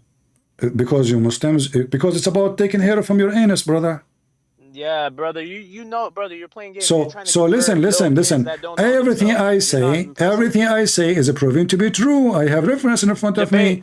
So shaitan take hair from your anus. Shaitan take hair from your anus. And why you are saying to me, I do not know, what does that mean? I mean, it's very simple. Shaitan take hair from your anus to make you fart. Okay, so are you saying to us that you Muslims lies about what your prophet said? Is that what you mean? No. Do you want me to explain about hadith? I can explain it if you. No. Why it is fake? Let me explain. Why a Muslim scholar? Why a Muslim scholar? Listen. Why a Muslim scholar will make a hadith about his prophet? Yeah, okay, listen. And you drink some camel urine. No explain problem. I will drink some water, you drink some camel urine. Now, why you Muslims are lying? Why the campaign of You're a Allah? hey, you're a Why the comedian. campaign You're a of funny Allah? guy. I'm not a comedian. This is serious. Are you making fun of your prophet? Now he's the one who said drink camel No, urine. I'm making fun of you. Listen, okay, listen. Because you do the I'm same funny, old yeah, tricks. okay. I watch So, your stuff, Shaitan brother. take hair from your anus. Do you have any proof? Why you keep Do talking? Muhammad Why you have keep any talking? proof that Shaitan was targeting his anus? Or this was a conspiracy, a fake conspiracy Fake hadith. made by Muhammad? Fake hadith. So why I'll you tell Muslim my- make, okay, I will go with you then. So you are saying to me that you Muslims lies about your prophet. No. It's So who is just the one? like Who is the Bible. one who It's said just this? like the gospel. Who is the one who said? Who is the one who said this? Is it me? No, it's in It your was a Christian website. Arab for It's sure. in your book. I'll tell you I see the how to do reference. that. I see the hadith Christian- number. I see the name of the book. So why you Muslims say Shaitan? Shaitan. It's fake. Okay, It's fake. there we go. This is the only thing It's you have for fake. me. Okay, Miskeen, it's fake. it's fake. Anything Show I me say to something you, new. Come on, you have- okay, just go. Anything I say to him, it's fake.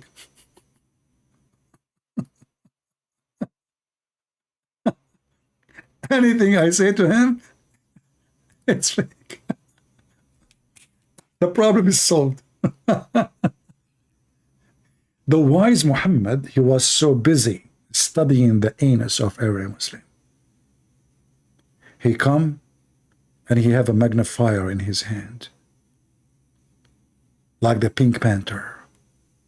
Taram, taram, taram, taram, taram, taram. And he go behind the anus of every Muslim to see what's going on. What a prophet. The Muslims bend down. The prophet is investigating their anus. Taram, taram, taram, taram, taram, boing. The prophet, he noticed something. The hair in the anus of Muslims is moving. Taram, taram, taram, taram, taram. Why? What's going on? Why there's a movement in the hair? The hair is gone. The second hair is gone. The third hair is gone. Even Pink Panther, as I heard, he was able to collect some hair from the ground. However, Prophet Muhammad is full of it. I mean, technology, don't take me wrong. So he decided to use film. At that time, film was not too much known to mankind. But you know, Allah, he provided him with the most high-tech IT, FT, ST, IA, AI, whatever you want, technology. And the Prophet, he filmed it. First time ever. Evidence. And you should see his face when he saw the result in the movie, in the film. He took the film to the laboratory. His eyes was astonished. He could not believe it. The evil shaitan taking hair from the anus of every Muslim. A'udhu billah. How dare you? Shaitan, you target the anus of every Muslim. Hassan Nasrallah, his anus is targeted. Now I know why they act like females. They're used to it. Somebody playing with their anus. Taram, taram, taram, taram, taram. Pink Panther is true, like Prophet Muhammad. All his stories proven to be accurate.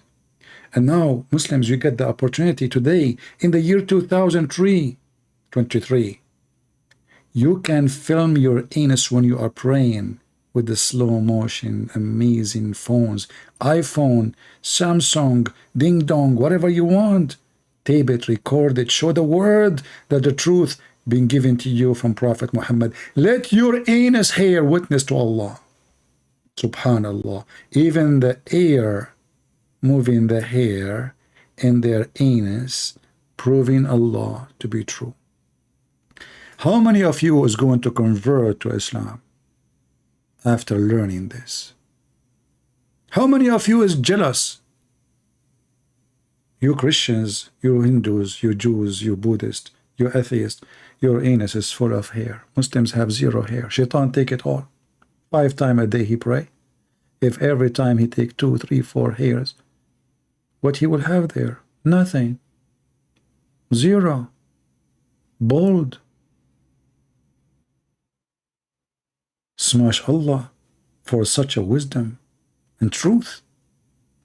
And you know, when the Prophet said that at that time, the Muslims right away, they were in wonder how the Prophet knew how we feel. What?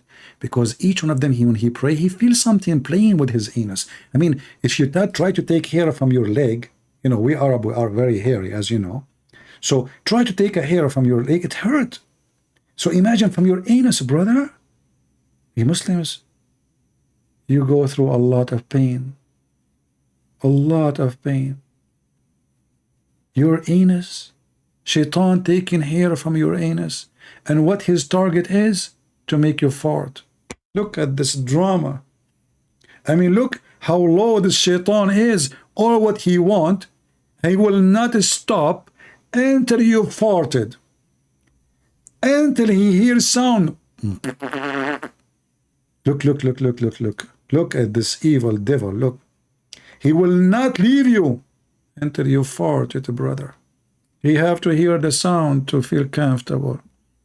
He don't accept a fart with his mute. No.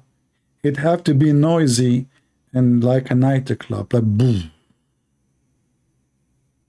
And that explain why the smell in the mosque is so bad. You go to Saudi Arabia, you see the soldier is keep spraying, spray, spray, spray. Why? Because Shaitan taking hair, hair, hair. And what does that mean? Fart, fart, fart.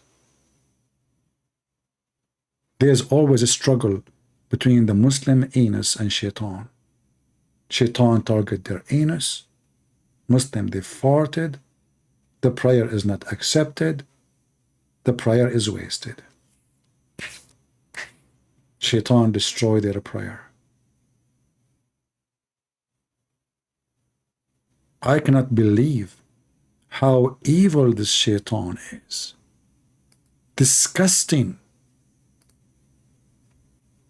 He target the beautiful Islam, the amazing religion of Allah.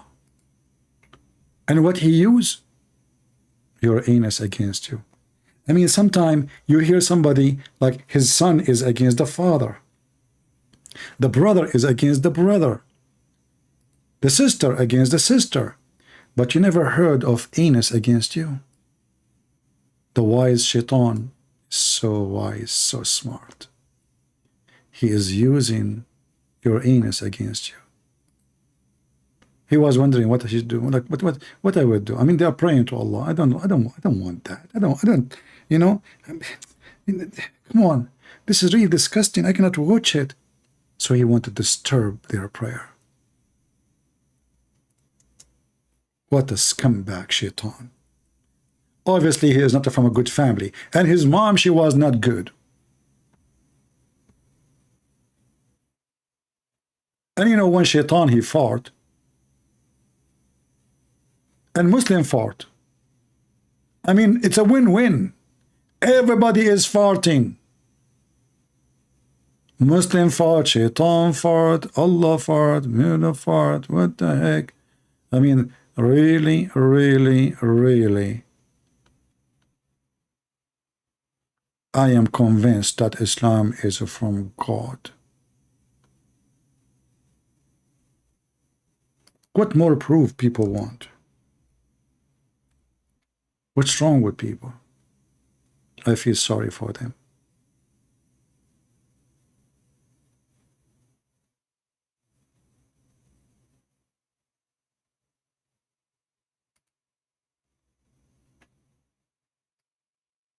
I don't know what to say. Farouk from Qatar. Assalamu alaikum, sir. Salamtullah. And my question is, in Fajr congregation prayer, I passed wind, but I didn't realize this, as I thought that the smell was not the smell of passing wind. So then after the prayer, I was like showering. So I was busy for like 20 minutes, and while I was showering, I like realized that the smell I got in the Fajr congregation prayer was the actual smell of farting. So I got out of the shower and did wudu. And at that time, there were like 4 to 5 minutes left till sunrise. So I prayed Fajr again. But then I passed wind in Tashahud. And then by the time I said that Taslim, it was like 2 minutes past the sunrise. So then what should I have done then? Nothing. You should have prayed it again. See, initially, the first incident where you felt something coming out, you concluded your Fajr prayer with the congregation. The first incident. The first what? The first what? The first, listen, Asim. The first what? Incident?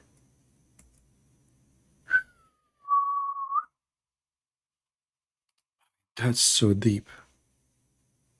Investigation. What's the ruling on suppressing the urge to pass wind during Salah? Is my Salah valid if I succeed in suppressing it, or do I have to make a new wudu and pray again? Wudu is not... I mean, guys, this is serious. He is suppressing wind.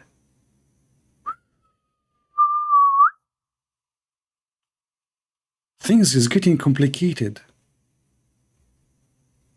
Brother Umar has a question that he had undergone a number of surgeries in his kidneys and appendix and etc. And he suffers from passing wind.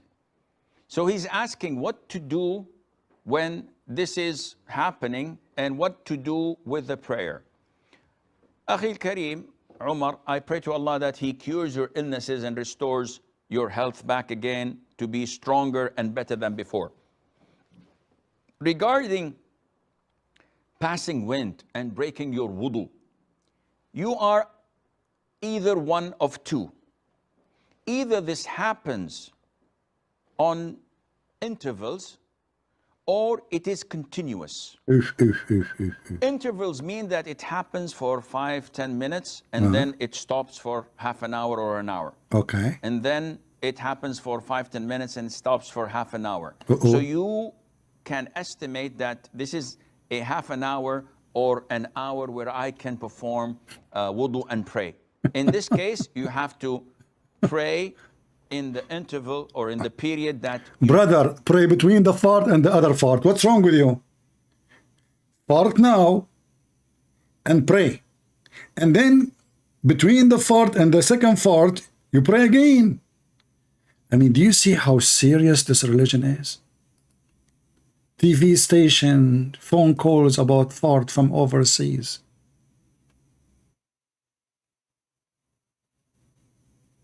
What we will do? Things is getting complicated. Life is hard. Shaitan targeting us. She has problems with gas incontinence. So she feels that her wudu is broken.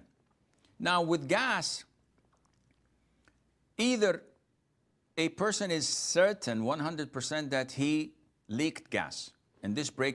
Hey brother, why you don't buy a sensor from Amazon? You install it in the door of your back door, and then when the sensor, like, I mean, there is a sensor for that, trust me, you know, you can put it there. Just put it there. You know, you have a lot of hair there, just attach it to one of the hair. And when the sensor get activated, you know that fart is there. We have technology, brother. And those dummies, they want to convince us that they have religion and they have God. when their religion is about penises, farting, anuses, shaitan sleep in your nose. 99% of Islam is superstition, and 1% is superstition too, which means 100%. In fact, name for me one thing the Muslims they say or believe in is not superstition.